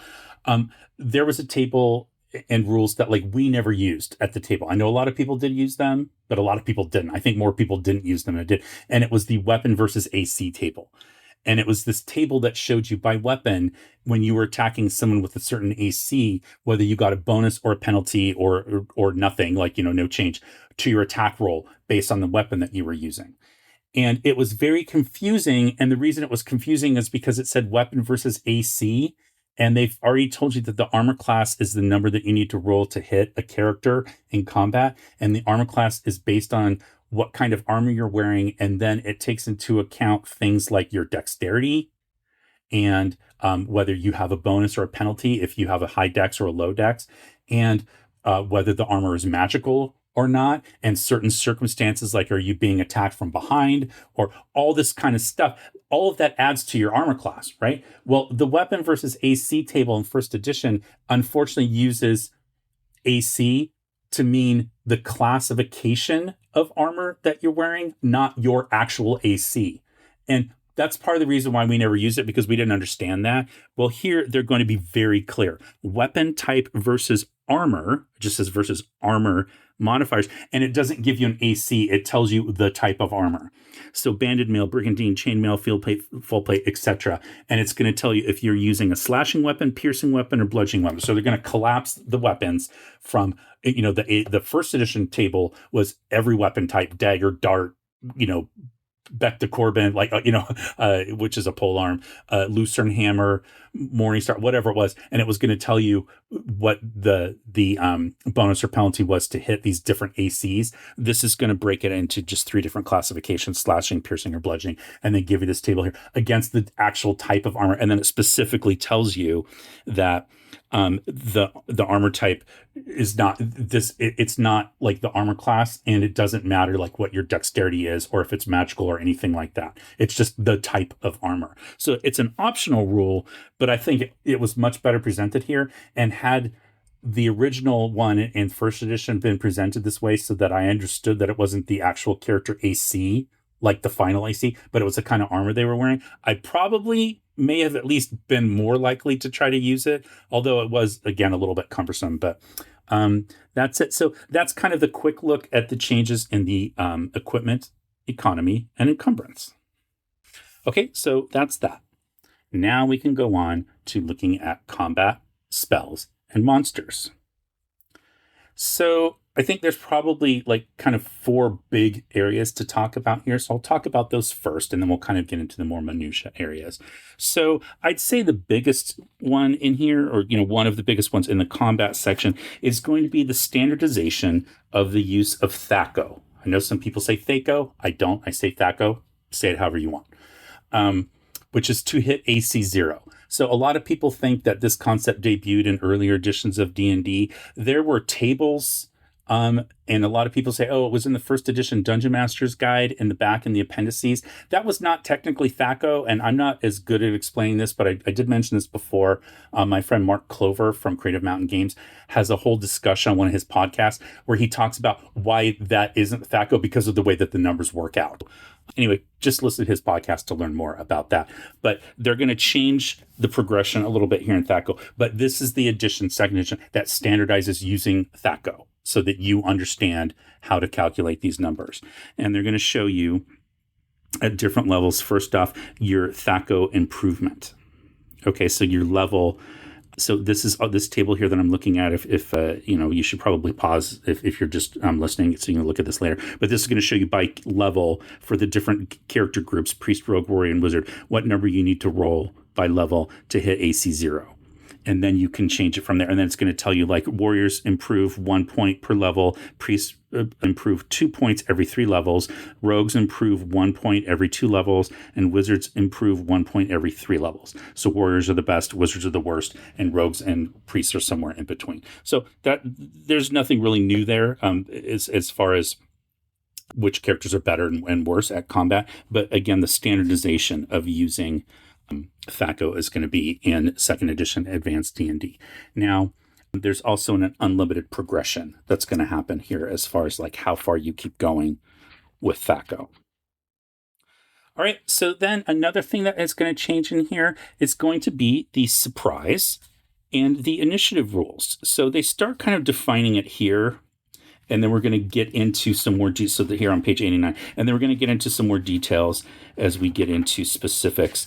But the gist of the changes here, and again, this isn't intended to be like the exhaustive list of changes and explaining how this works, but the idea is in original or in 1st edition Advanced Dungeons and Dragons, surprise and initiative were usually done on a group basis or side basis, and that you rolled a d6.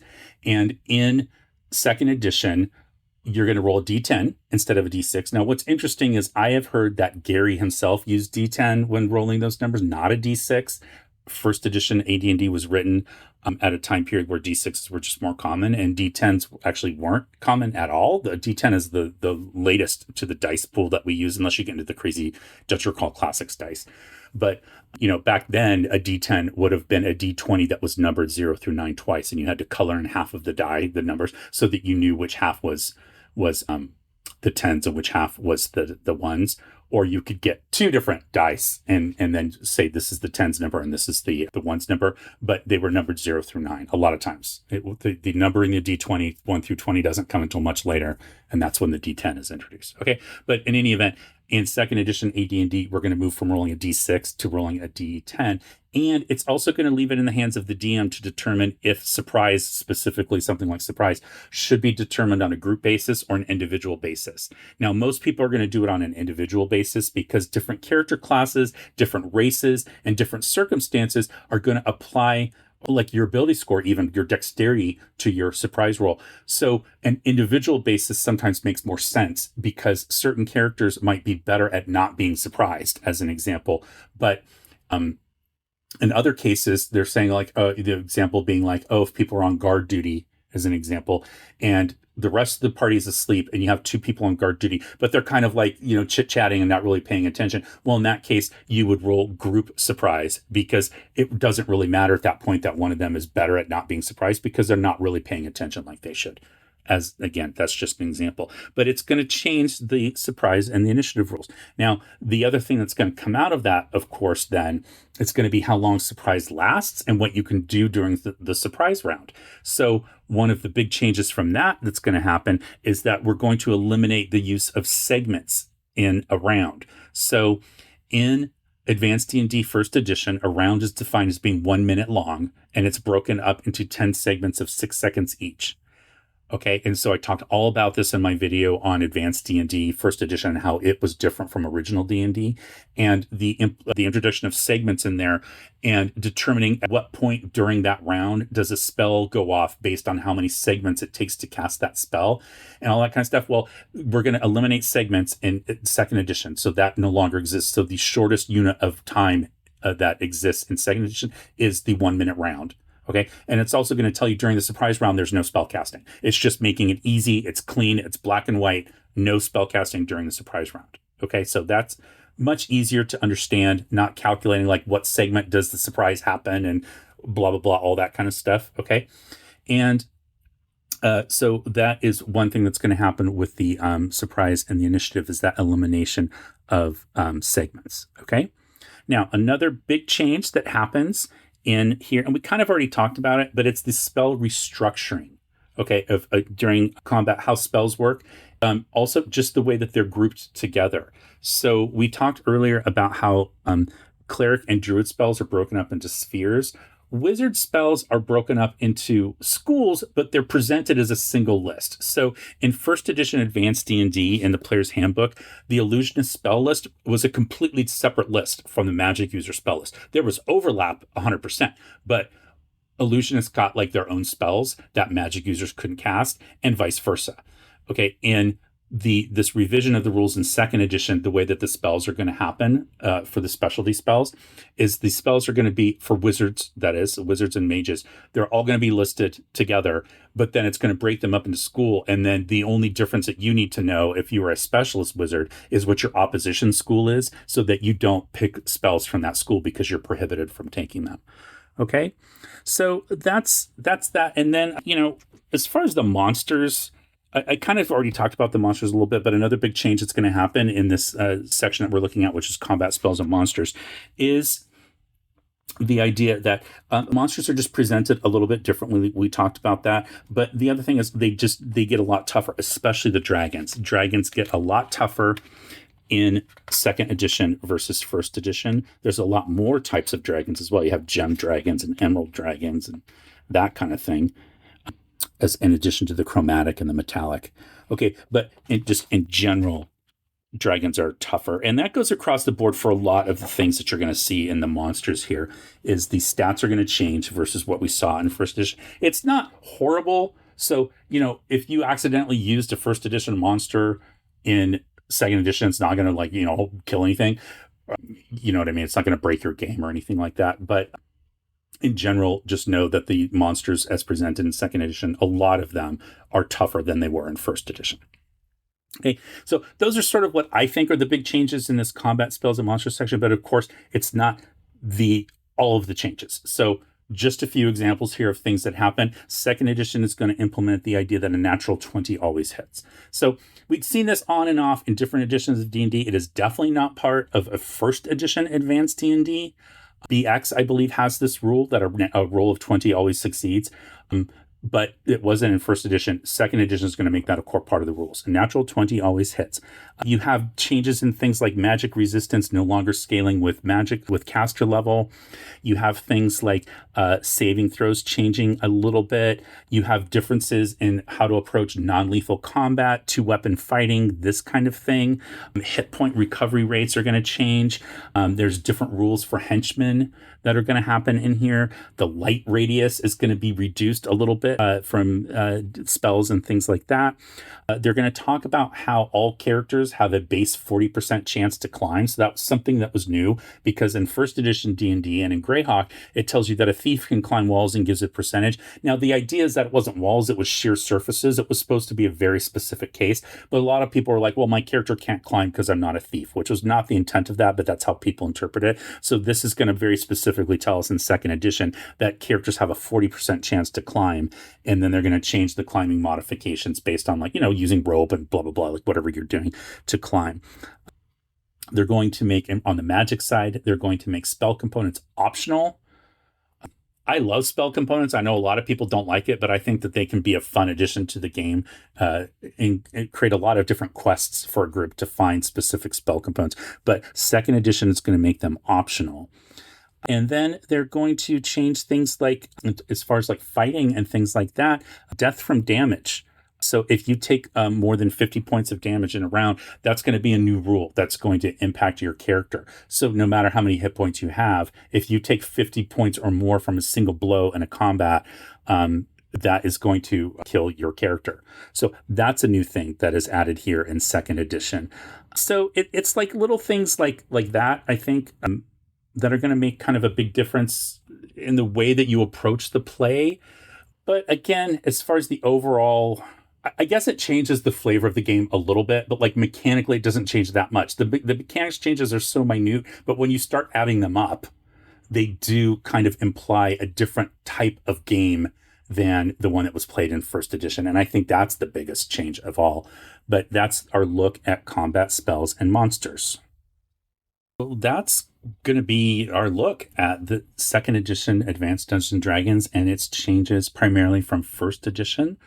So, I think that as we look at second edition, there's some things that it does really, really well. One, I think in the presentation of the material, I think it's much clearer. It's much easier to read. I think the downside of that, the kind of the counter that is that, I do miss the sort of the high Gygaxian way of talking. The text in first edition is definitely much more flavorful it's just, it's very difficult to sometimes find what you're looking for because it's buried in these long paragraphs of text. Whereas in second edition, a lot of the flavor text is like stripped out, and and the benefit of that is that it's organized in such a way that it is very easy and quick to be able to find certain things that you're looking for very, very easily. So that's part of it. And I think that, other things that second edition does well are not necessarily rules based, right? So, obviously, I just recently talked about this, but second edition is really the addition of settings. This is where you get the proliferation of settings, where TSR is trying a lot of different things. And I think trying a lot of different things is sort of like, that's the hallmark of second edition, trying new and different things to test stuff out and see what's going to stick. What are people going to like? And it happens with, like the complete handbooks and the character kits. And it happens with the Monstrous Compendium and using the 3-ring binder and the hole punch pages. And try that out, see what happens. Try out a setting like Spelljammer and see what happens. Later on in the life of second edition, trying out the player's options stuff, and the DM options stuff, where you have all the, the spells and magic and the combat and tactics and all those different books that expand on and add optional rules to the second edition rules that start to creep really close to what we're going to see in third edition. Even though that was published by Wizards of the Coast, a lot of those ideas start to be kind of tested, or, tested might be a little bit too strong. I don't think that they knew that that's what they're doing, or maybe they did. Maybe it was done on purpose, but, kind of getting us closer to what we're going to see, like I said, in third edition. So it's a constant, like, taking a chance and trying something new and different, and they're not all going to work. And in fact, the proliferation of settings, again, is one of the main reasons why TSR failed. It's not the only reason by any stretch of the imagination, but it is a big one that impacted things. And I talked about that in my video on the default settings of D&D by edition. So, but, I also think that second edition does things like make it a little bit easier to play a character that maybe is closer to what you were envisioning, right? Because of all the different options that you can do with the non-weapon proficiencies, opening up the level limits for the demi-humans, all these different kinds of things, so that again, if you had your heart set on a thing, you can do that. And it's also giving the DM tools and the DM's guide. So the Dungeon Master's Guide for second edition, a lot of people think it's the weakest Dungeon Master's Guide of all the different editions of D&D. I never bought it, so I don't have a huge history with it. I've looked at it before. I have the PDFs, but it's not one that I own. And so I haven't spent a ton of time with it. But from what I can see, really, it's not advice on how to run the game as much. There's a little bit of that in there. It's really more about, well, if you want to try this, try this. Here's the pros and cons of trying this. And it gives you some examples of how to do that. So it's less about how to start a campaign and that kind of stuff. And it's more about, like I said, I gave an example of the level limits for demi-humans, or expanding the options, or it has ideas in there maybe you want to add a new race that's not listed here, and here's how you would do that and figure out what classes it could operate in and what the level limits would be. And it has ideas for different technology levels. So, you could run a prehistoric game or an ancient Greek game or a, late Renaissance game or that kind of thing. And it gives you tips on the pros and cons again of doing that and how you might do that. Right. So that's what the second edition Dungeon Master's Guide is. And I think that's why a lot of people didn't like it, because they liked all the the tables and all that kind of stuff that was in the first edition Dungeon Master's Guide by Gary. And that stuff is not going to be in the second edition one. So, there's pros and cons, but I think for a lot of people, like I said, second edition is their perfect edition of D&D, because it is still close enough to first edition that a lot of people hold in very high regard, but it starts taking steps to make it a little bit more detailed or customized, however you want to use that word. I hesitate to say customized because, again, when non-weapon proficiencies came out, I was a huge fan. I thought that they were a great addition to the game. With hindsight now, I look at them and I don't necessarily think that they're great. But it's just based on my style of play. And, one of the things I always say, I think fewer options leads to more creativity, because, one, you have to explain why those limitations are in place. Limitations create creativity.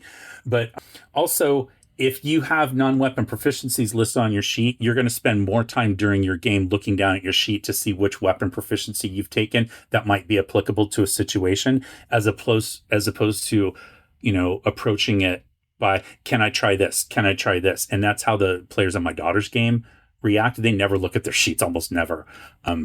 And, they're always just saying like, oh, I give them a situation and then they say, can my character do this? Or, sometimes they speak in character voice, whatever it is.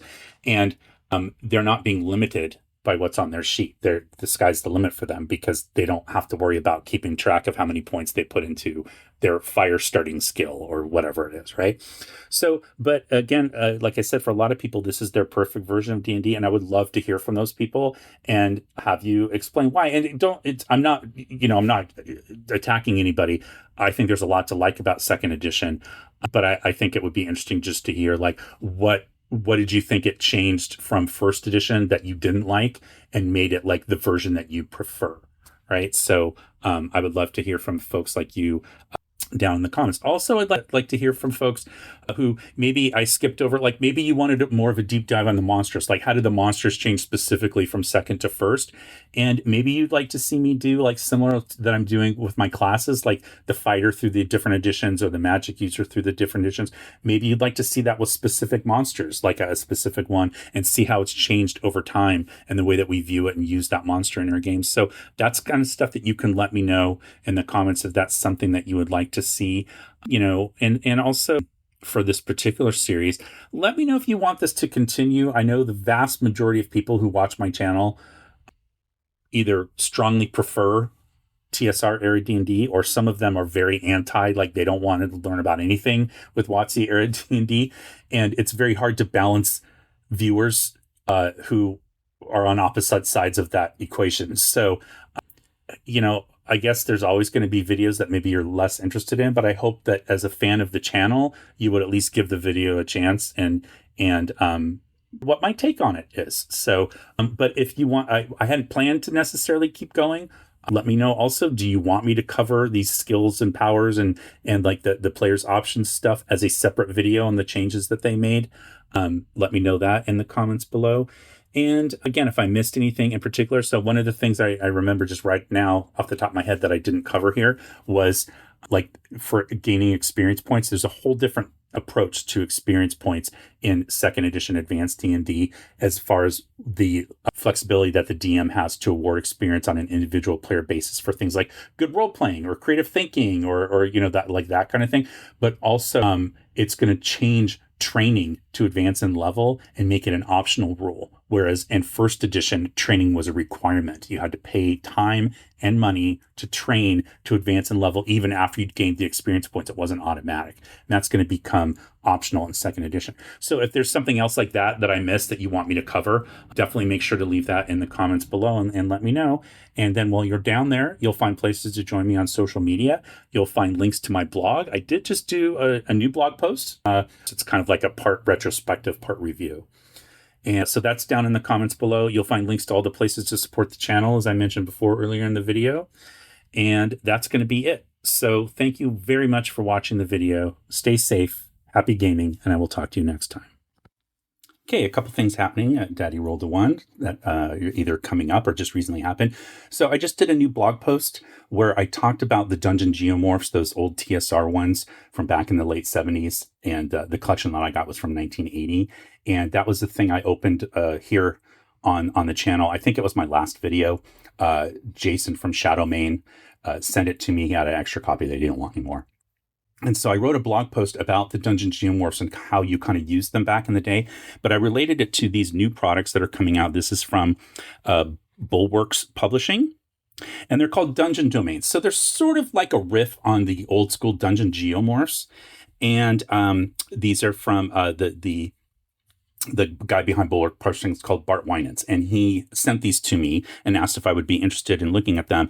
And I told him I would review them on my blog, but I thought I would just throw you a little look here at what's in these. So the way Bart describes it is sort of like when you're making an adventure, you can use the dungeon domains. It's a whole series. I think there's 19 of them in total, but you can use them. Think of them as like a cake mix. Instead of making a cake from scratch, you have the basics in a dungeon domains, but then you get to add your own stuff to it to make it come alive in your world. But a lot of the heavy lifting that sometimes is kind of difficult, like having a map. Sometimes drawing maps is fun, but sometimes it can be a chore. And so you'll get a map in here and you'll get some background, but it's flexible enough that you can kind of adjust it. And then it leaves you to kind of add more bad guys, more monsters, treasures. You can add, NPCs, things like that. So they're really kind of fun, and there's a whole series of them, and they kind of can work together if you want them to, but they don't have to. And so currently what's going on is that Bart is running a Kickstarter for a collection of, I think it's the first 12 that's going to be in a large hardback book. I think it's going to be at least 160 pages, and he's talking about some really cool fancy upgrades of paper and the cover and that kind of thing. So that you can have all of them collected in one book. And I assume you'll get PDFs with that as well. You can get these individual ones currently on DriveThruRPG, but if you want to support the Kickstarter, you'll get like the nice packaging, better art, or not necessarily better, more art, and some kind of cleaned up stuff. And so I would highly encourage you to check that out, because these are really fun. You can kind of see, all the different, like the map looks great. The layout is really good. They're system neutral, but I feel like they have a very old school sensibility to them. And so I would highly recommend checking these out if you're someone who wants to run adventures, but, sometimes have a little trouble getting started. I mean, sometimes that's just what it takes. You need a little kind of kick in the pants to kind of get going. And then once you have something like this, then it's going to just be easier to build off of it and then kind of take it in your own direction. And I think that's great. So I would definitely recommend checking these out. Now, the other thing that is going to be coming up here on the channel is a live stream that I'm going to be doing with the folks at Emperor's Choice Games and Miniatures out of New York. And that's going to be on August 28th, 2025 at 5 p.m. Pacific time. So I did a poll to see when most people would be available or would want to watch the live stream. And so the genesis of this is that I did that overview retrospective of the first 3 original Arduin grimoires from the late 70s, 77, 78. And they saw it. Someone, I guess, pointed it out to them and said, hey, somebody did this video review and they really liked my video, which is super nice, a nice compliment from them. And they contacted me and said, hey, would you be interested in talking some more? And they sent me a giant care package of a bunch of Arduin stuff that they've published. And I did an unboxing of that a few videos ago. So you can check that out to see what they sent. But in the live stream, we're going to be going through the products that they sent, to talk about the history of these products. So they're newer reprints, but they're all based on older stuff that came out sort of at the dawn of the hobby. Like I said, the late 70s, still, D&D's first published in 1974. And you already have people publishing their own versions of it right away within the first few years. And Arduin was one of those. And it's one of the more famous ones because it got mass distribution beyond just, passing it out at conventions. And so they're going to talk about the history of Arduin and the history of their company. They have a long history of making miniatures, getting into game publishing, and they're going to be talking a lot about what's to come from Arduin in the next few years, because if you're paying attention, Arduin was first published in 1977, which means in a couple of years we have a big anniversary coming up. So if you want to hear more about that, not just what they're going to be coming out with, which is going to be cool to listen to, and there's some really neat things that they're going to mention that I'm not going to say, I'll let them do it, but also just the history of how important Arduin was to the public in general, but also for them. They were playing with this stuff with Arduin back in the 80s. These two guys, they're gamers. They're not, I don't want to say they're not business people. They are, but they come from a gaming background. And so it's cool that the property's in the hands of these people that actually played with it back in the early 80s, used it in their home games. And they're going to be able to talk about that. And they're going to show the vast amount of product that they have from Arduin's creator that a lot of it's never seen the light of day as far as publication, hand-drawn maps and things like that. And you're going to get to see that by watching the live stream. So I highly encourage you to turn in. I know a lot of you have told me you're not into live streams, and I get that. I understand that. So this is not replacing a regularly scheduled video that week. I will have a pre-recorded video that will go live on Tuesday at 11 a.m. Pacific, like always. And then this will be a bonus for that week on the 28th, Thursday at 5 p.m. Pacific. And I really hope that you guys can turn in, because I want you to be able to ask them questions and talk to them about this kind of stuff. So even if you can't join right at 5 p.m. Pacific, just join when you can. Jump in and see what's going on. And then later on, I will put the video up so that you can watch it kind of at your own pace But I do hope that a lot of you can join live because I think it'll be a really great discussion. All right, so that's coming up Thursday the 28th at 5 p.m. Pacific. And thanks for watching. And now for the bonus content, what I was drinking, what I was listening to when I made this video. So I did record this video over the course of about 3 days. But one of the things that I wanted to talk about was today is August 16th, and there's kind of two, like album-wise for me, important events on this day. So the first is one of my favorite, probably all-time top 10 albums that, I listened to a lot, was recorded on this day back in 1950. Was it 55? Might have been 57. It's Ella and Louie. And they did a couple follow-up albums after that. There's Ella and Louie again. And then they collaborated with Gil Evans. I think it was Gil on Porgy and Bess. Actually, the Gil Evans version might have been with Miles Davis. But in any event, Ella and Louie is just a fantastic selection of songs. And the only reason I'm not talking about it today is because I've already featured it here on the channel before in the bonus content, just because it is one of my all-time favorite albums. And I highly recommend checking it out. I know a lot of you aren't jazz fans, but it just the mastery of these two artists that are so completely different singing together on songs from the Great American Songbook. And then Louis coming in with the trumpet. And what's amazing about the album is that Louis doesn't sing as well as Ella. Ella has like an almost perfect voice and perfect pitch, and Louis does not. And Ella had to change her style of singing to accommodate Louis's more limited range. And also, Louis didn't know the songs as well as she did. So Ella had been singing these songs for years, and Louis not so much.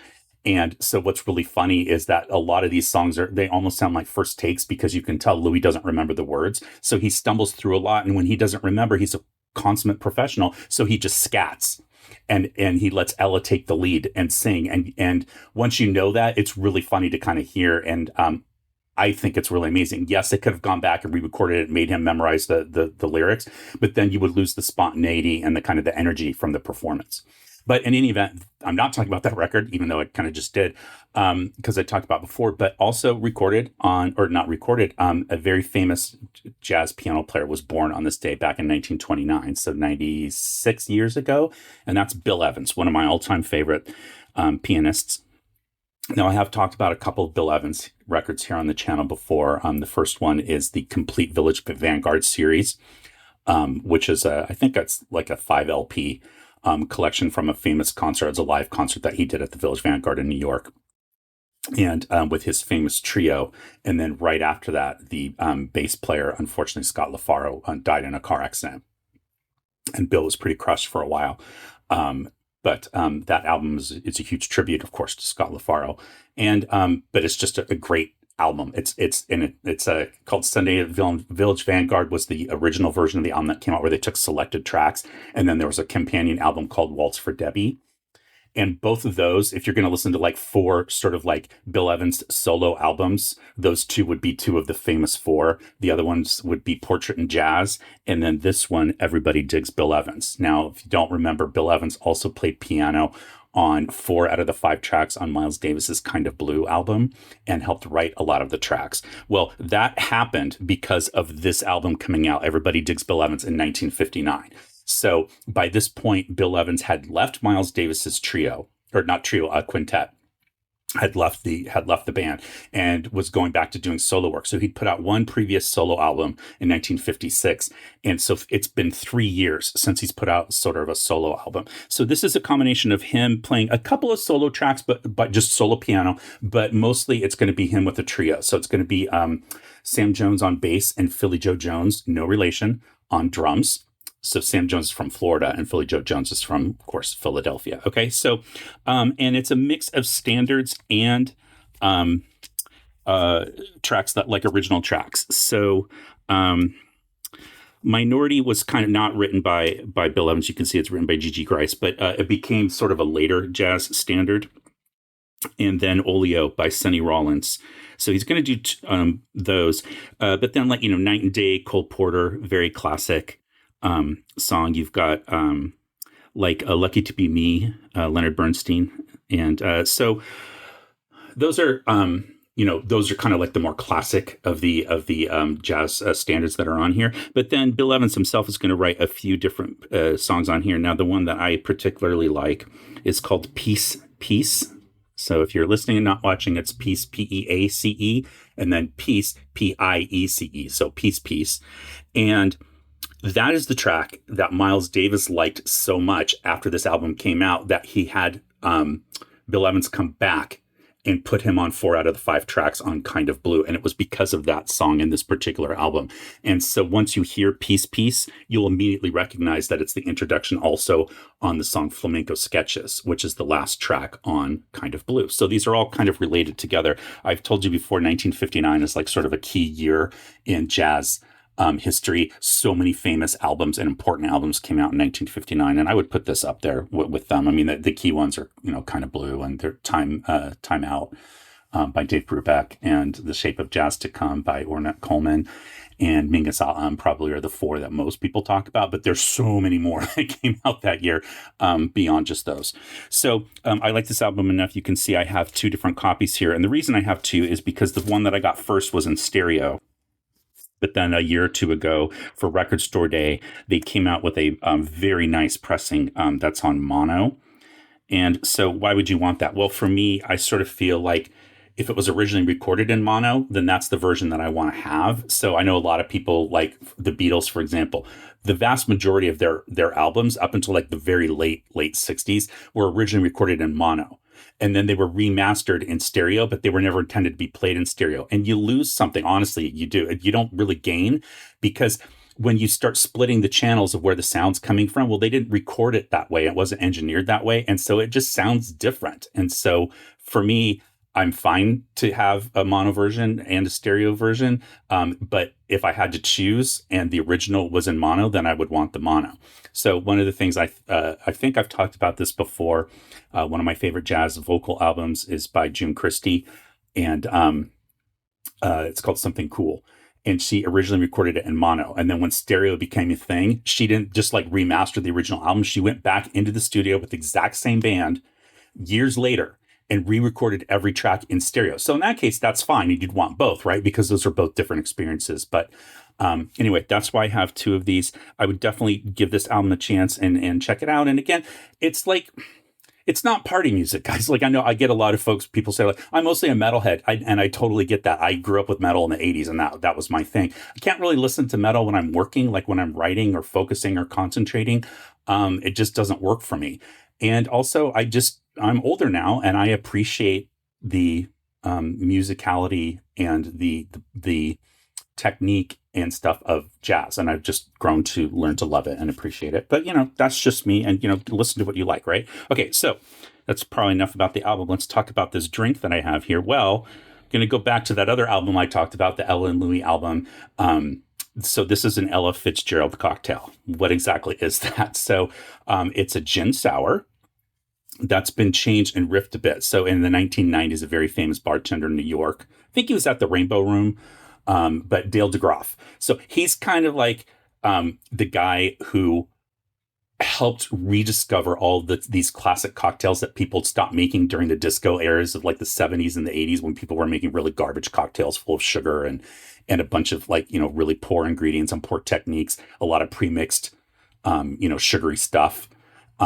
And he, in the 1990s, started to kind of rediscover like the original versions of the cocktails that were better, and cleaner and more classic, and sort of made it a thing and helped kind of recreate the craft cocktail boom that like really took off in the early 2000s and still kind of continues today. So anyway, he took a gin sour, which is, we've talked about before, gin, lemon, and simple syrup.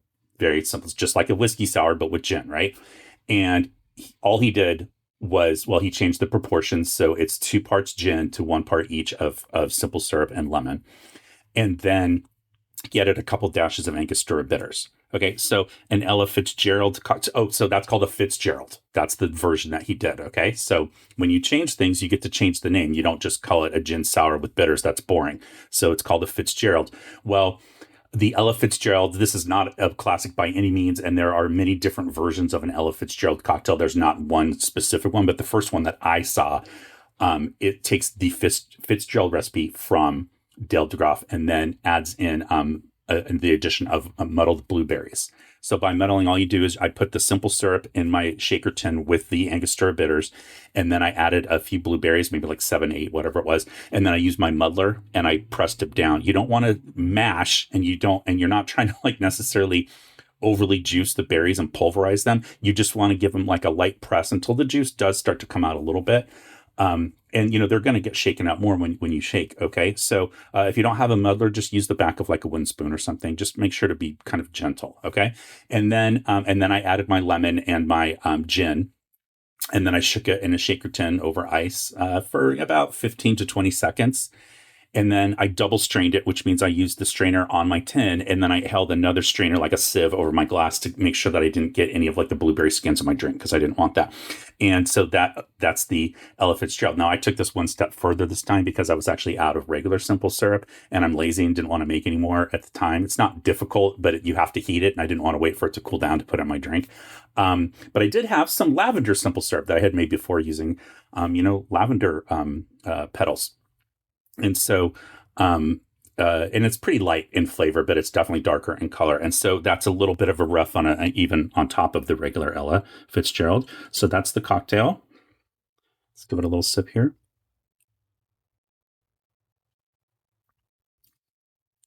Very refreshing for a hot summer day here.